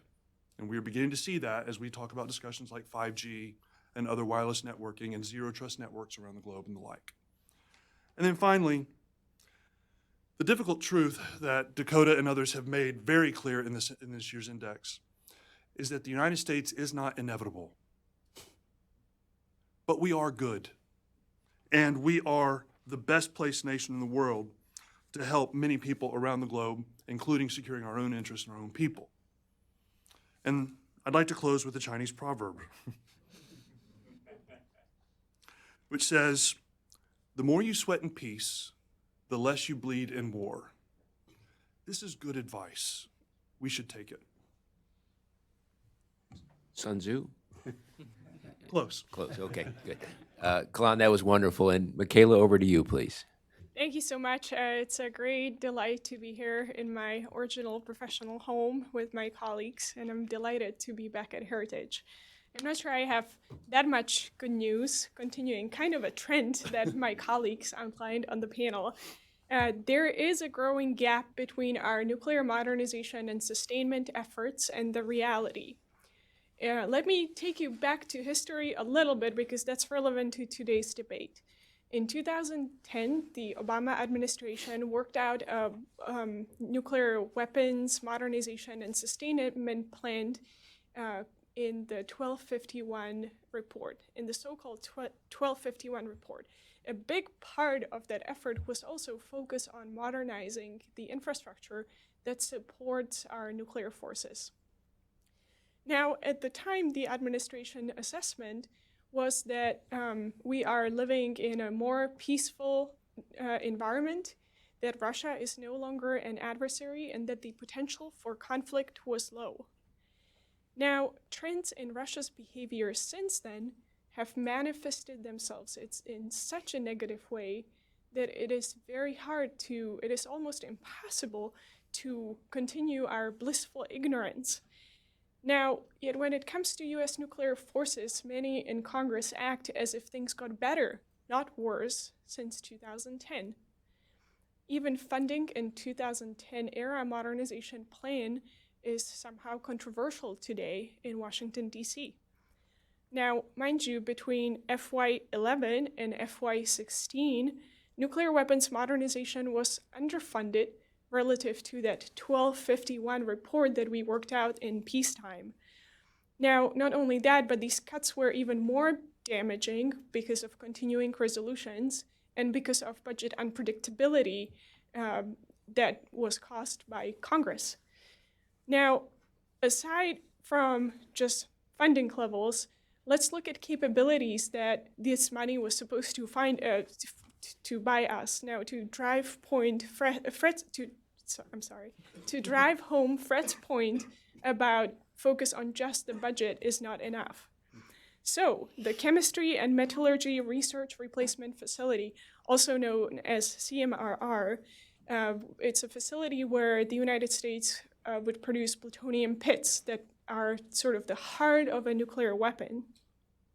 President Obama pledged to accelerate that facility in his New START resolution of ratification to the Senate. The facility was canceled. Now, if it wasn't canceled, pits would be rolling out of the production line this fiscal year, assuming that the facility would progress as planned. Now, today we're looking at no fewer than 80 pits a year in the 2030 timeframe. That was a long-standing requirement that, by the way, doesn't assume that we will have a massive geopolitical surprise. Now, given NNSA's track record in terms of delivering on time and on budget, it is a very highly challenging proposition. And by the way, our adversaries they're not waiting to produce plutonium pits in the 2030 timeframe. China is said to be planning on doubling its nuclear stockpile, and that stockpile, that's not what we think they deploy on their delivery systems, in the next 10 years. Similarly, Russia has a very active and capable plutonium production complex. The uranium processing facility, another facility that the Obama administration pledged to accelerate, was delayed by 4 years, and sort of its production capability was reduced to a fraction. Now, it's not just the infrastructure. Our nuclear warhead sustainment efforts, and I sort of hesitate to call it modernization because we haven't built a new warhead in almost 30 years, if not longer. So sustainment efforts experienced delays, and the strategic submarine was delayed by 2 years in the FY13 budget. Now, speaking of delivery systems, we don't have much margin when it comes to replacing current legs of the strategic triad. So bombers, strategic submarines, intercontinental range ballistic missiles, or ICBMs for short. In fact, the ground-based strategic deterrent will be coming into the ground after the current Minuteman IIIs that have been there since 1970s start to age out. Similarly, the Ohio-class submarines will be coming into the water after the Columbia-class will be coming into the water after current Ohio-class retires. And so we will be operating a mix of brand new and very, very old systems all at the same time. Well, guess when programs have most of their trouble? And what is our hedging strategy or hedging capability if we indeed do experience some of these issues? Now, prudence would call us to think sort of strategically about these problems, but we are not very good at that. Where are we? Well, the funding for the ICBM replacement is a major point of contention in this year's NDAA. Adam Smith, chairman of the House Armed Services Committee, said in the past that we can get by without ICBMs altogether. Just a few days ago, he said that maybe we can get by with fewer ICBMs and not really have a new program to replace them. So let me get this straight. We have a return to great power competition. Adversaries are modernizing and expanding their nuclear capabilities and forces. They're building new systems, and they're exploring new technologies, potentially creating difficult problems to us. But Chairman of the HASC favors keeping ICBMs in the ground that have been there since 1970s. Now, granted, with life extensions and some sustainment efforts and all that, but still, 1970s. So, we are cutting back from the New START modernization program developed for a more pacific environment. That's just nuts. Now, trends in other states' nuclear forces got worse since the end of the Cold War. And that's not just Russia and China. We have not done any significant nuclear weapons modernization since the end of the Cold War. And by the way, that's another way of saying that there isn't really a correlation between you doing nuclear weapons modernization and other countries being willing to reduce their nuclear forces.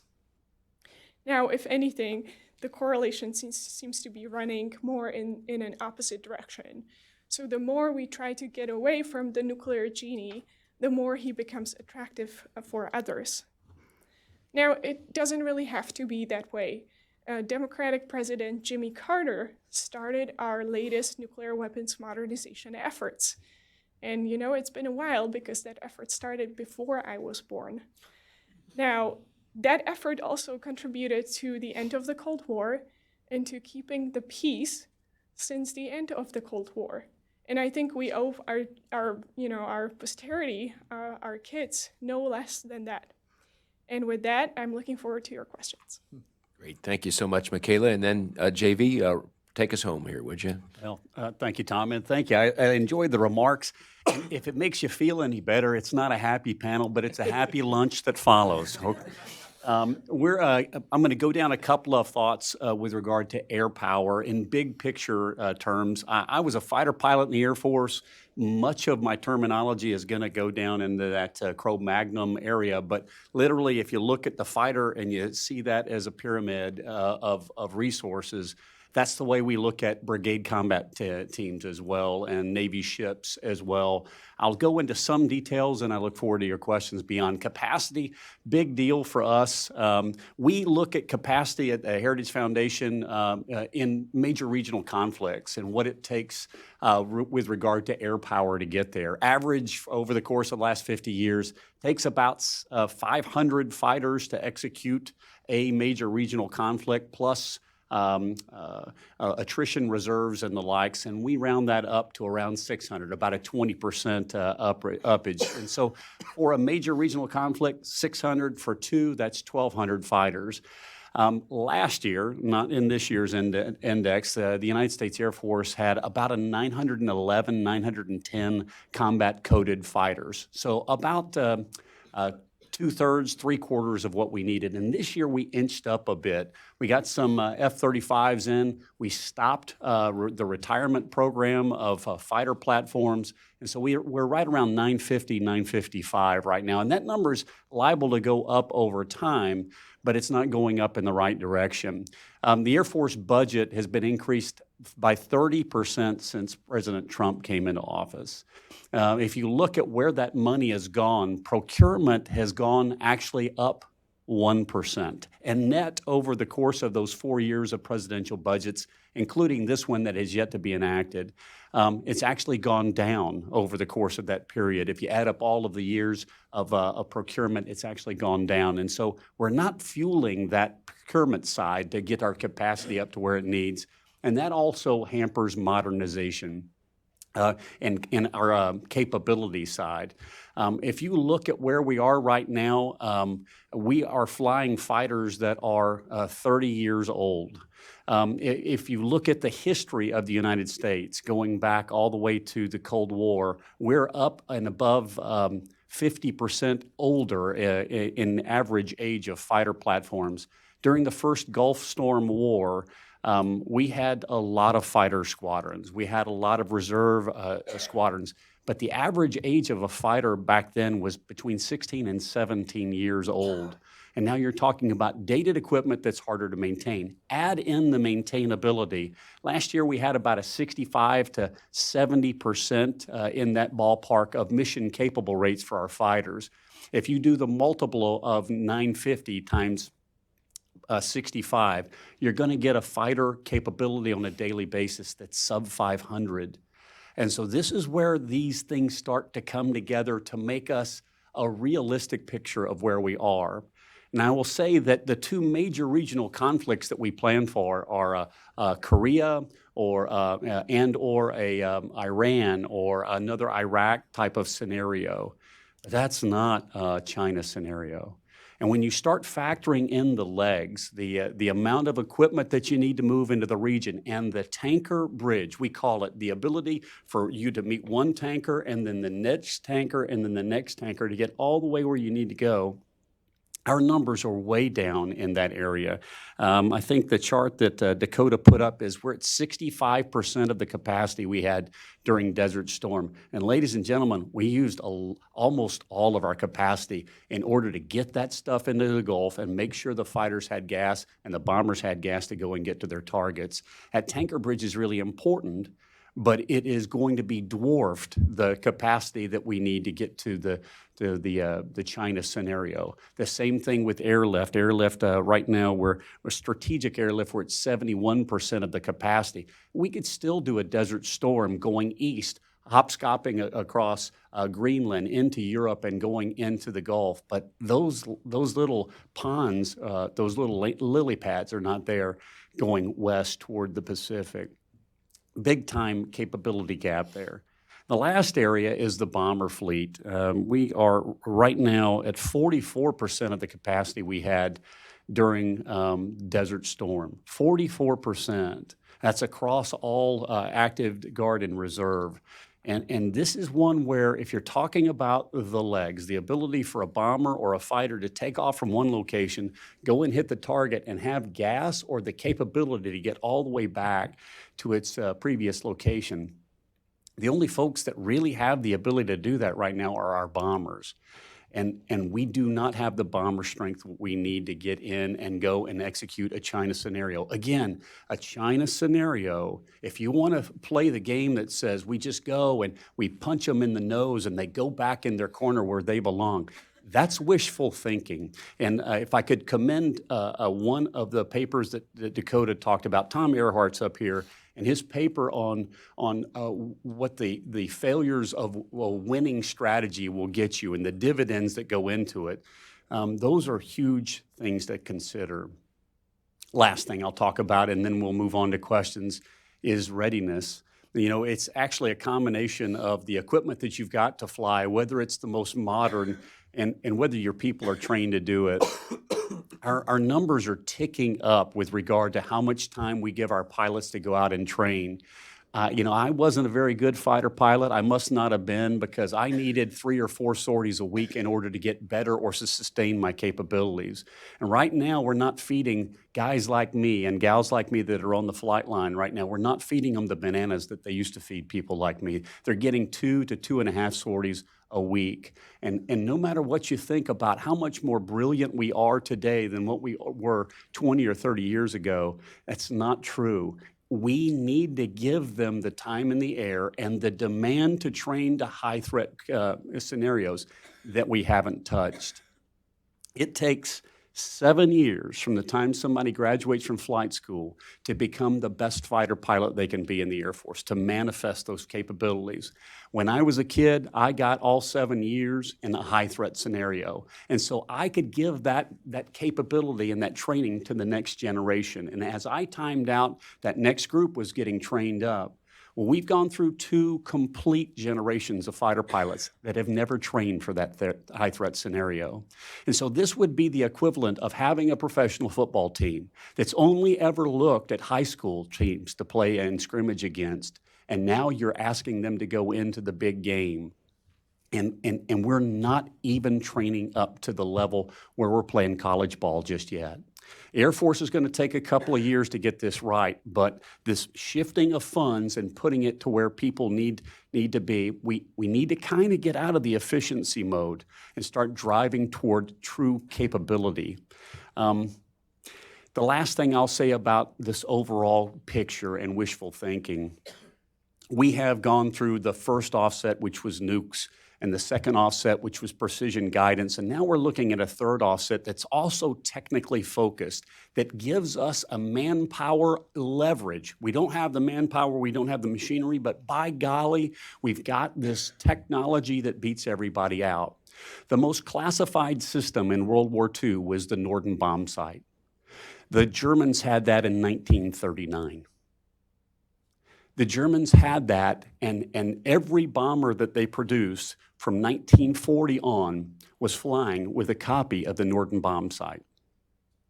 In 1950, our F-86s, the Sabres, went up against MiG-15s.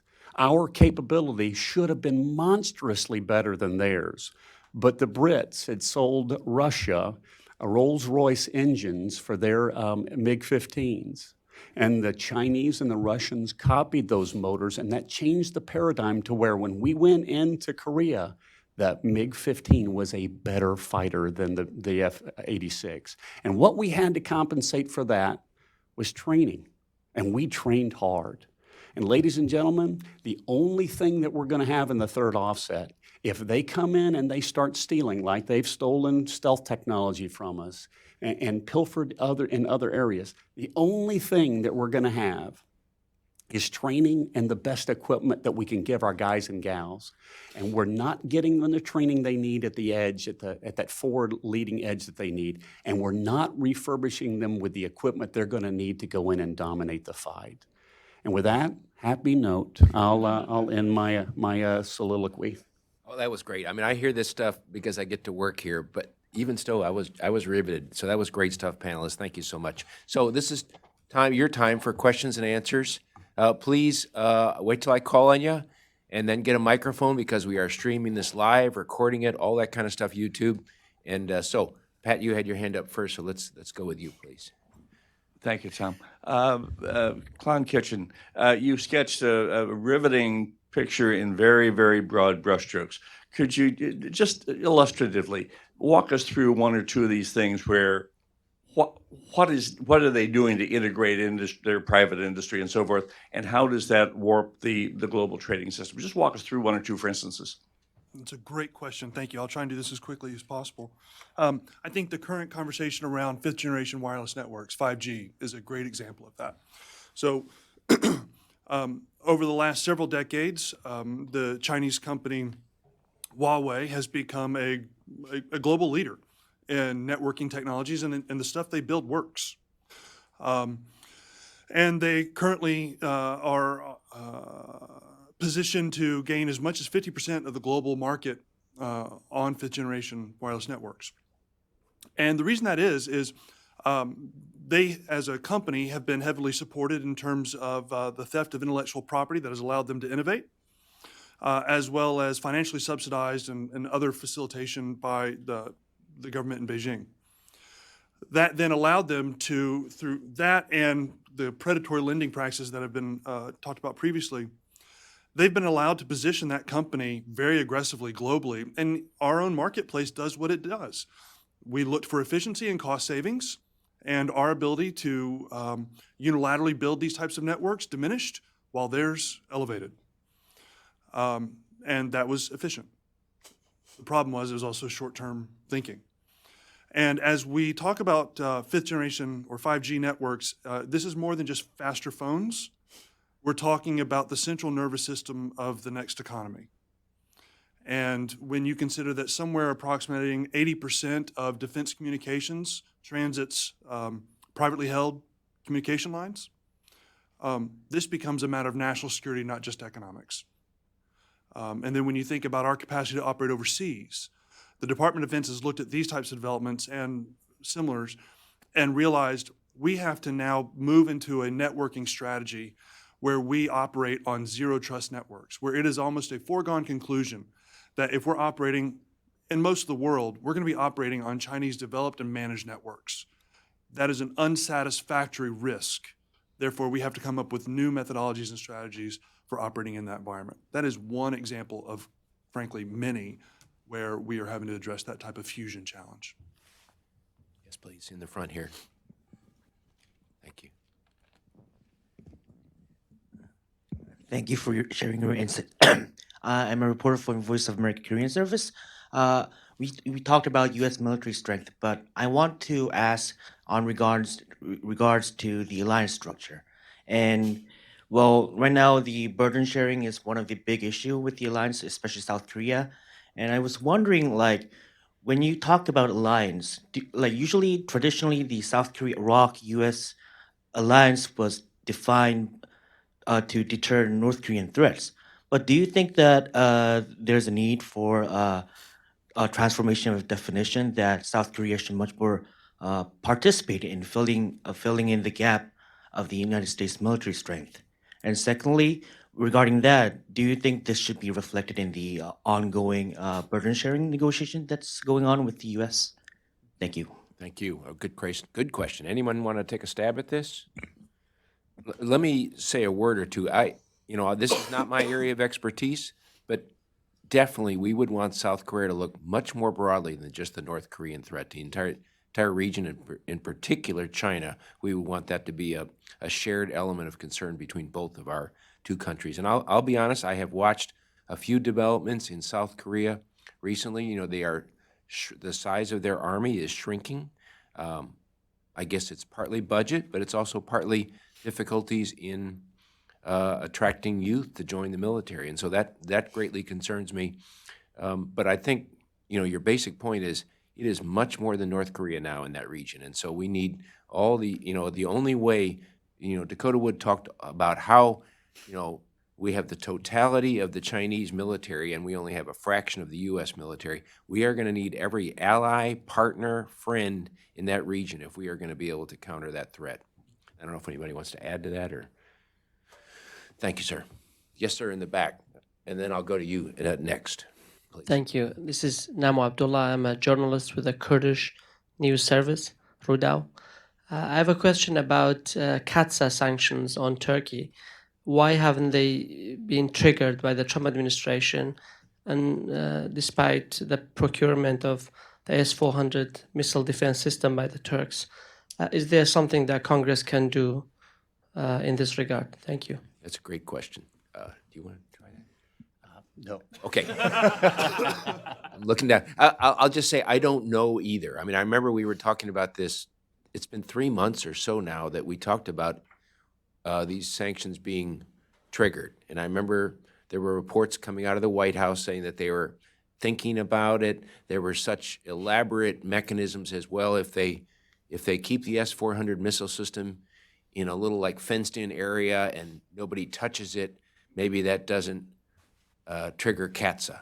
And that seemed to me that kind of a overthinking this, that I think we're way past that now. And so by my understanding of CAATSA, which I'm not an expert on, I think CAATSA should have been triggered. Obviously, there are big implications when we do that. And I would think, because Congress passed CAATSA, that Congress could have a role in making sure the rules of that law are followed.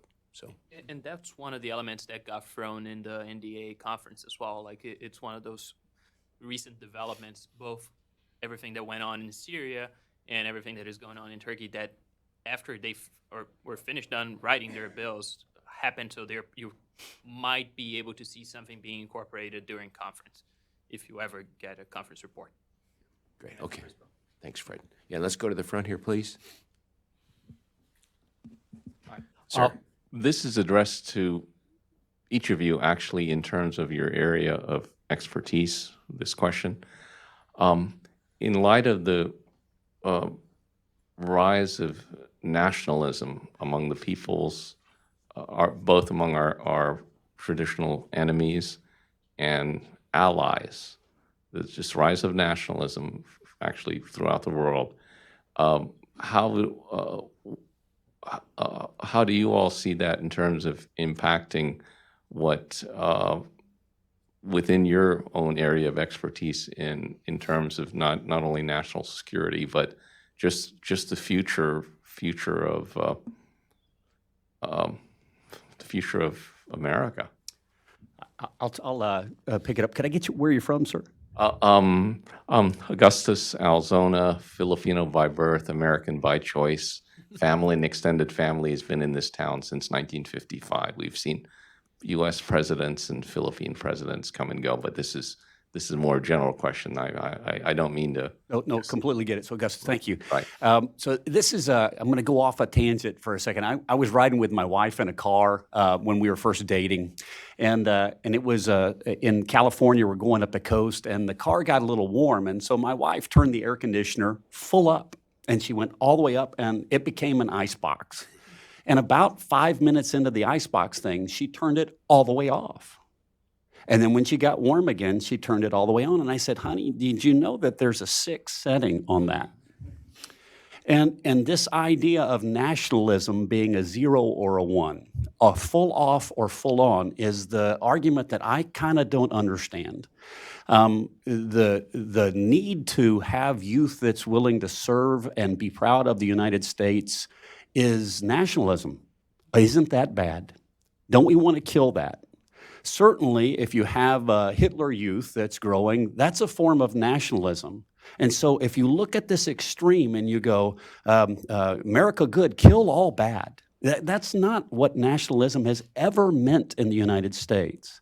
And so I'm pushed, taken a little back by the implication that in the United States, we ought not to be proud of who we are and what we've done. This is the greatest nation that has ever been, and there's so many wrongs that we do. But compared to every other nation that has ever existed, we're so much righter than all of the other ones. And in the 0 or 1 game, I'm a 1 on that.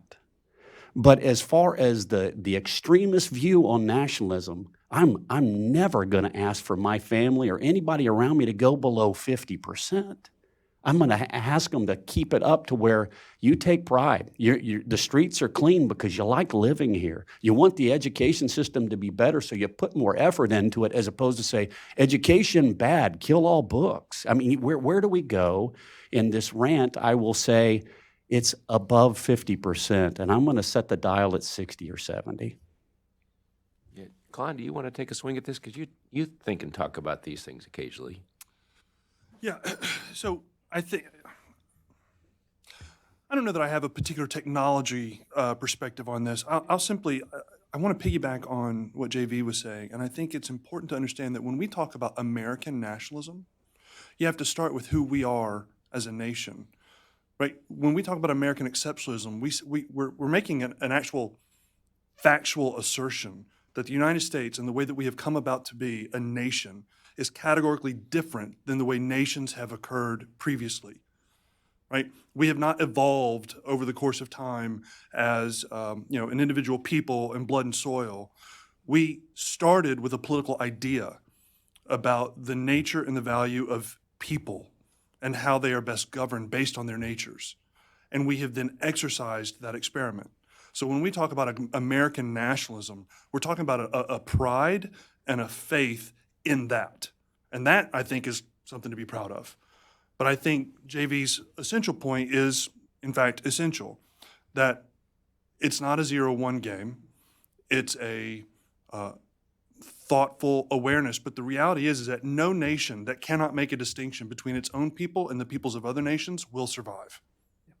And so to the degree that this nation does that, that is completely rational and it is good. And I think that goes, again, to part of the pathologies of victory that Dr. Earhart wrote about. We just assume that Western values won, and so we don't need to talk about them anymore. Everyone should have democracy. Everyone should have human rights. Isn't that pretty? We don't need to talk about that anymore. Let's talk about trade. And that's not the case. There's still big portions of the globe that don't have basic human rights, where women can't drive or what have you, or you can't go on the street and write a sign about whatever you want. And that's why in my own personal niche, not on what I work in, I really like the NBA discussion with China, because that highlighted the contrast in the values that both systems have. And you saw a lot of people that did not talk about free speech, talking about the importance of free speech, because there is an external threat to it. You see those companies trying to limit what Daryl Moore is trying to do, even though all he did was retweet something and then he erased. But that triggered a whole chain reaction that now, I bought Hong Kong shirts to go to NBA games here, just to make a point. And I think that the societal contrast is something that we need to re-engage on, explain what are Western and what are American values, and why people like me chose to come to the U.S. and people like Michaela chose to come to the U.S. and not somewhere else. The truth is that there are many other countries where I can choose to go there, but they will never accept me. America accepts you. And, maybe it is a part of nationalism, maybe it is a part of national culture, but that doesn't make it bad. And Europe has dealt with nationalism in one way or another for a very long time, sometimes to almost its peril. But it's human nature. People want to belong. They have different levels of differentiation. They define themselves in, again, different ways. And that's something we think about. Maybe we could have a discussion about how nuclear weapons play in national cultures and how the United States perceives its nuclear weapons very differently than Russia, China, or North Korea.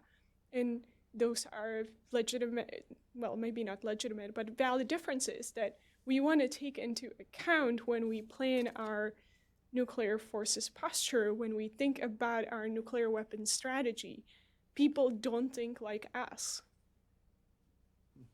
Well, I never thought we would have had that discussion. But now that we've had it, I loved it, honestly. And no, I wouldn't have seen us going there, but I'm glad we went there. Okay, the lady right there, please. Thank you. I'm Bridget Calhoun. I'm a captain in the U.S. Army. I just finished company command over in the 173rd in Italy, and we spent a lot of time in NATO exercises training against Russian forces. And my question kind of deals with the methodology for the index. How closely, if at all, did you compare or look at how our adversaries like China and Russia conduct their multinational joint exercises with us? And then I guess looking ahead to the 2021 index, are you going to be examining the Defender 2020 exercises and just kind of how those compare to what our adversaries are doing? We've talked a lot about the numbers of our key capabilities and equipment, but I think the employment and the doctrine and tactics are also kind of telling. Maybe I'll let you comment in a moment. I'll just comment because I wrote the Army chapter. And, I'm very complimentary of the Army's efforts to build readiness, and that includes their joint combined exercise program. Even though it's kind of been reduced a bit on the Korean Peninsula, elsewhere it is on the uptick, and these are more realistic exercises with our allies in more combat realistic scenarios than they were. I mean, we were using Hohenfeld's, our main training area in Germany, for coin operations for the past 10 years, and we've now gone back to force on force. And so I'm encouraged by that. Those exercises don't change, however, what Dakota was talking about earlier, and that is the capacity. Our Army is still too small, and in the equipment that he has, even though, and I like what the Army is doing. They talk about their cross-functional teams and the Army Futures Command and 6 modernization priorities. So far, those are just slides, however, and they're money in slides. And so you got to start somewhere, and they are starting, but they haven't yet resulted in an appreciable, measurable difference in the capability of the Army. And so I'm encouraged by that. For those that don't know, there's this exercise that Captain Calhoun mentioned called Defender 2000, I think it's called? 2020. Yeah, sorry. Which is really cool. So the Army is advertising that there's going to be more than 20,000 people involved in it. It's going to be in Europe. It's going to be a simulation of the type of exercise that we used to do when I was in the Army in Germany in the 1980s, where we actually simulated returning forces to Europe to fight a battle. And so I'm excited by that. I think that will contribute to Army readiness. It will contribute to skills in deployment and moving into an area of operations that they have not exercised. So I'm excited about that. It will get their readiness even higher, but until they increase their size or their modernization levels, their rating in the Index of U.S. military strength will not increase. So I don't know if you want to. Yeah, I'd love to. So it's a great question. I was a forward air controller back in the day when we had officers in the field doing that radio calling in close air support.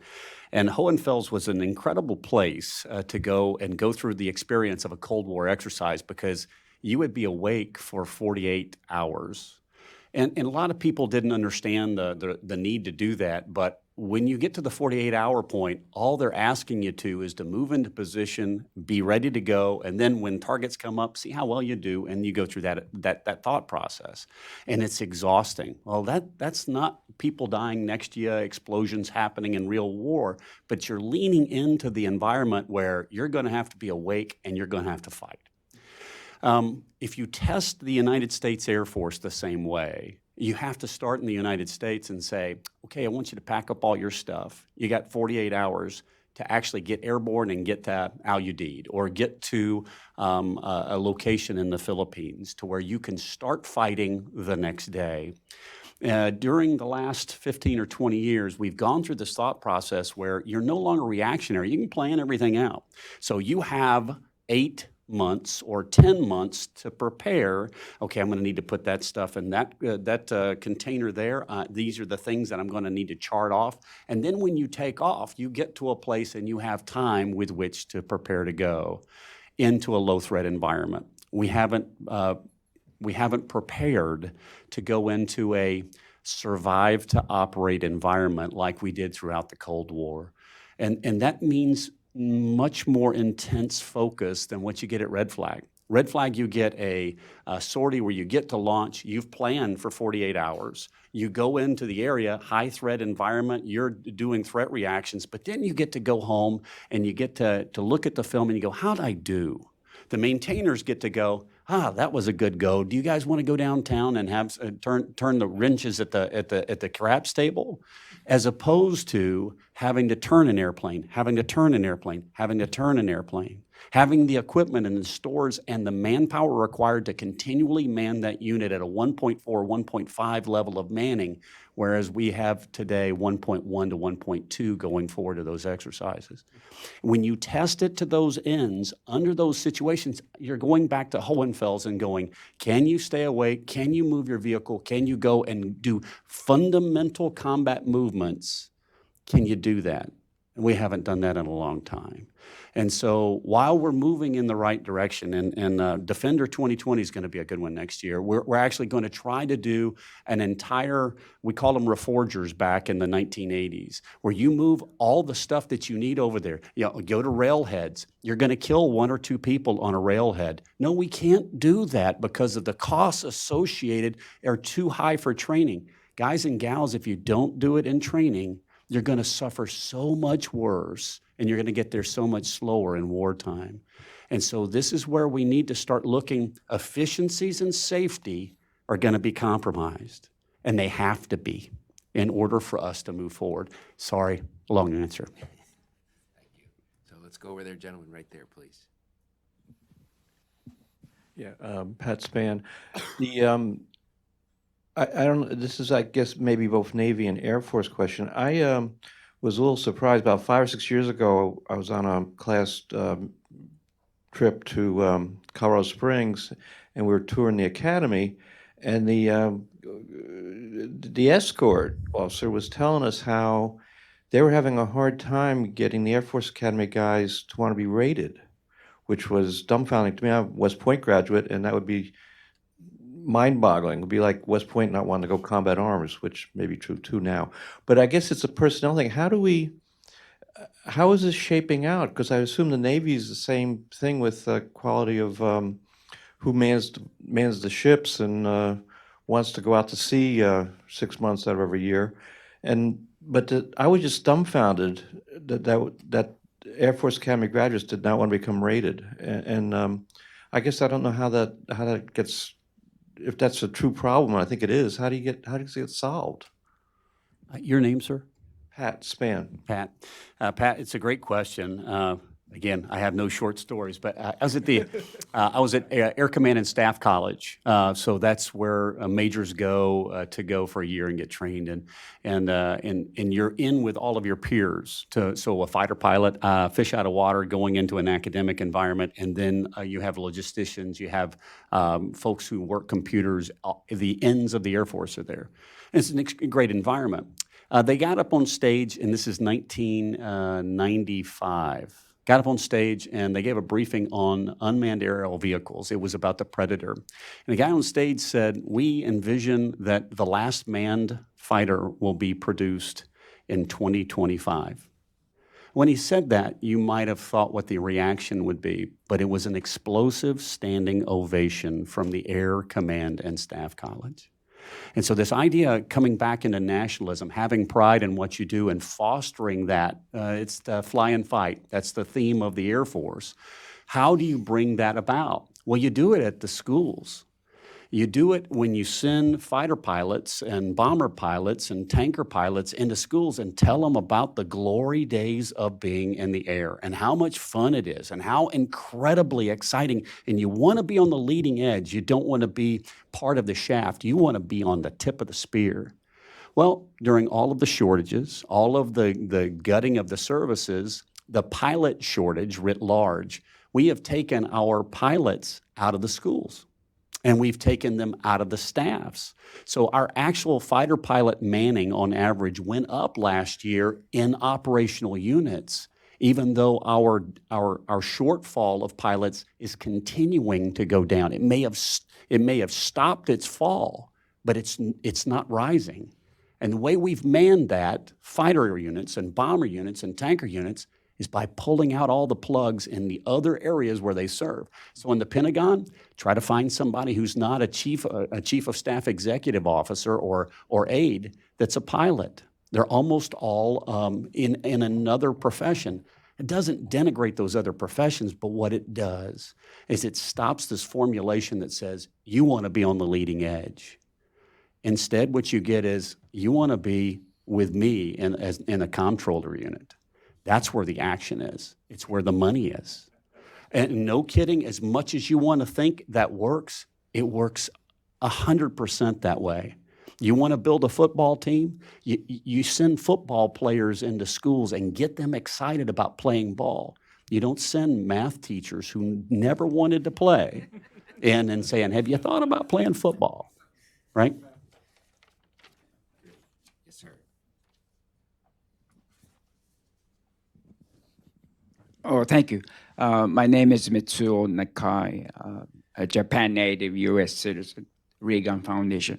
Can somebody talk about the Space Force, the newly created JV, maybe?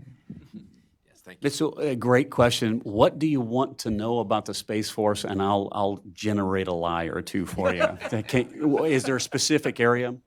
So I'll give you a couple of thoughts. One is the Space Force is going to happen. Whether you look at the House or you look at the Senate's version of the NDAA, they both have it in there. So it's going to manifest.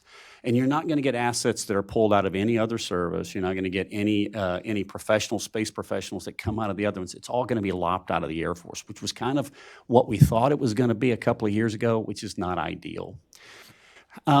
It is going to make things better for space. We're going to actually start having a focus that the cuffs are off. Before, 10 years ago, you couldn't say China was an adversary. You also couldn't say we want to weaponize space. It was one of those things where you couldn't do that because space, it's the last peaceful environment, only it was wishful thinking. The Russians and the Chinese have got incredible anti-satellite capabilities and the ability to co-orbit and do things to our satellites. We don't even know what they're doing. And so this is the guffaw. We've got that and we're moving in the right direction. And I think it's going to be healthy for the Space Force, and I think it's really going to be healthy for the United States Air Force too, to where we can start focusing our efforts more on flying and fighting than trying to balance that discourse between resources going to flying, aviation, and that supporting mechanism, and resources that are going into the upper tier. Both are really important. Please don't get me wrong. But to try to balance my mind and to say, which child am I going to feed more today, the Air Force won't have to worry about that anymore. How long does it take to catch up with them? I would say that, one, it's a very hard question to answer. We have not invested in ground-based systems that will take out their satellite systems the way they have ours. In low Earth orbits and, the middle tier out there, we could probably generate something in pretty short order to do that. And I don't honestly know what we have behind, the green door.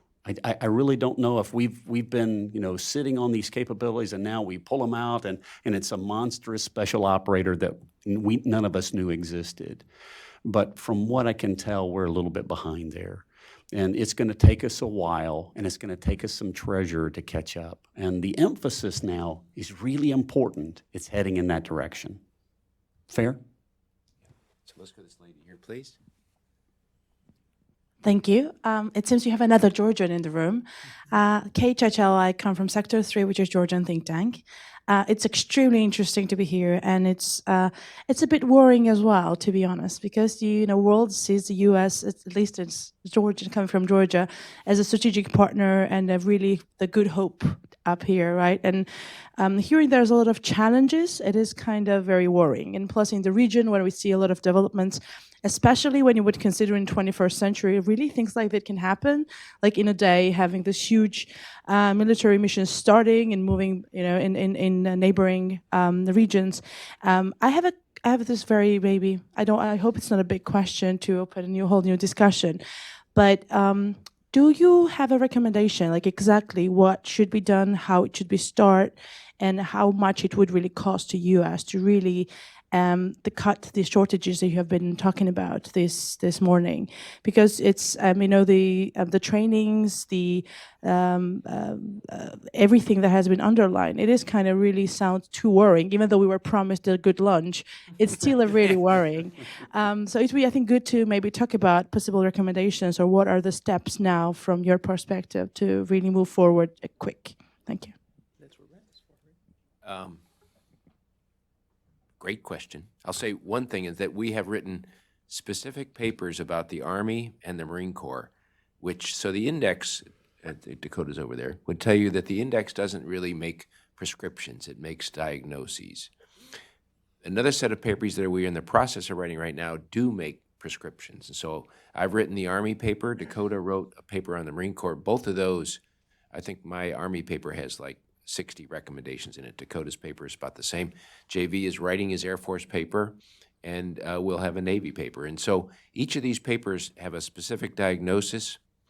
I think if I was to ask Fred, the step one is consistent funding of the Department of Defense, 3 to 5% real growth. And people sometimes don't put the real growth word in there, and some people don't even understand what is real growth. Real growth is 3 to 5% on top of inflation. So if you just gave them a 2% increase from 2020 to 2021, you would have just kept up with inflation. And so what you have to have, and when you say 3 to 5% real growth, is you're really talking 5 to 7% growth year over year. No, there are no budget forecasts that show the Department of Defense growing 5 to 7% year over year in anybody's book, except maybe Heritage's. And so that's a problem. And so without that, you can try and save money. I mean, Fred was kind, but the Department of Defense's efforts to use reform and cut to save money typically have never generated the kind of savings that are needed to do the kinds of things we're talking about. They're not trivial, but they're not enough. I don't know if anybody wants to add anything to. No, I wanted to add one thing as well. The main thing that needs to happen is that the services need to start asking what they actually need instead of being already bound by political budget. I understand that they have their own constraints, but if you don't ask for what you really need, you're not going to get even close. Because it's really hard for an outside player to make an argument that the DoD needs a higher budget than what they are asking for. Because the retort is immediately going to be, oh no, this is what the specialists, that people that have more knowledge on the situation right now are saying that is necessary. Therefore, that's the ceiling. And that's how you end up. You end up with the president's budget request being the ceiling that Congress can reach. And if you're if you're coming already with the argument that this is all we need, you're not going to get more.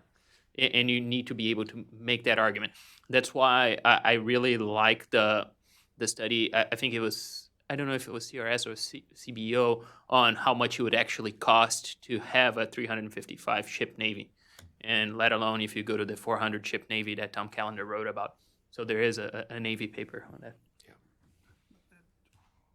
A simplistic answer, but I think a meaningful answer to your question in terms of what specifically should we do. Read and take seriously the assessment of this index. Like, the reason, we're kind of joking about this kind of dour, like, it's kind of hard. It's because you're hearing us, right? This building, in ways that I don't think anybody else really has a comparable capability, if I can just be honest with you, is chock full of experts whose only interest is the peace and prosperity of this nation, who are looking at issues that we've asked them to look at with the expertise that they have cultivated over a lifetime of service, and they're giving a hard-nosed, honest assessment of the challenges. I think if you do that, then you start to actually provoke the type of motivation and commitment that will be necessary to do these other things. There's 1,000 ways that we can do dollar trades and figure things out. Well, that can happen. But it only happens if you actually understand and are properly motivated by the challenge itself. And this index does that. And so if you read it and heed it, that's the first best step.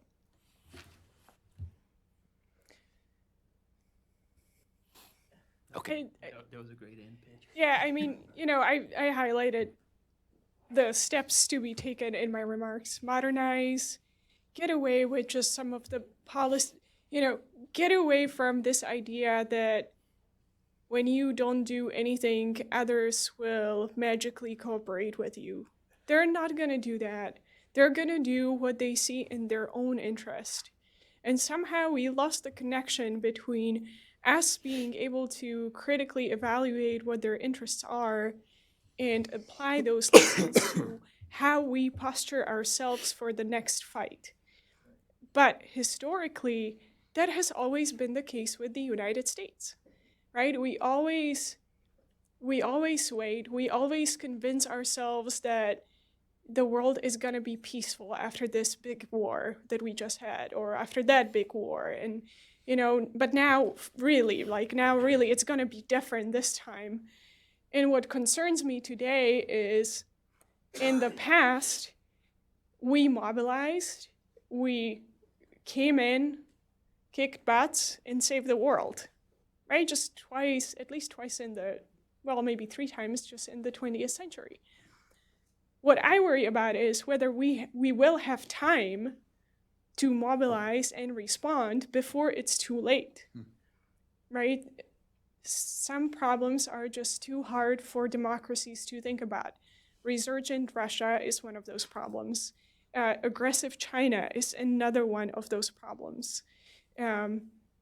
So I do worry about whether we will have that time to respond to a surprise.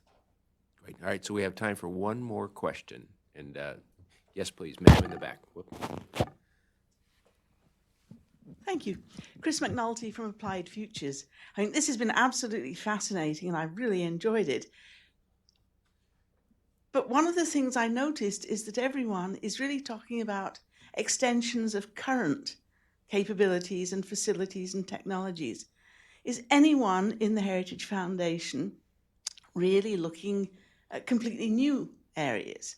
I mean, things like neuroscience, just to thinking of one. Where are the next big developments coming from that could actually solve all these problems?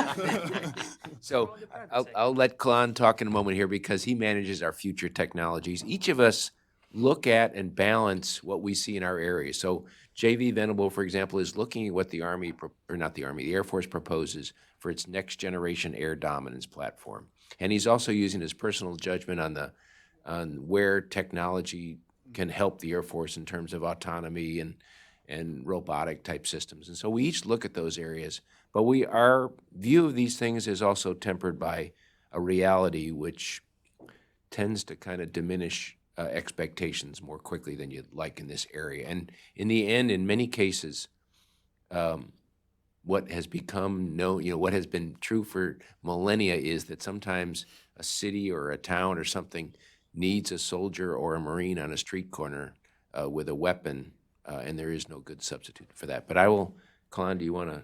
Yeah, you had me until you said that will solve all of this. Nope, that doesn't exist. Okay, but I think it's important. So number one, the answer to your question is yes, there are people at Heritage who are thinking about this. Some of them are, well, all of us on the stage are among those, but it's my job to kind of herd those saber-toothed tigers here in this building toward that end. But it's also important to understand that while there are some very promising technologies, they each bring their own challenges with them. So there's no kind of getting out of this loop. Let me just briefly explain one that I personally think is the most promising, artificial intelligence. AI, there's a lot of marketing around AI. At the same time, it is one of those technologies that I think holds the promise to potentially meet all the marketing, or at least get close. It is a general purpose technology, meaning it will touch virtually every aspect of warfighting, policymaking, and everything else. But a couple of things that provokes, just right there. One, as we implement artificial intelligence into modern defense and national security apparatus, let alone everything else, we're going to know more than we've ever known before. I mean, it is going to be astounding. With the digitization of data, our ability to ingest and exploit information is going to explode. That's a great thing. It's also a challenging thing. Two, we're not always going to know how we know things.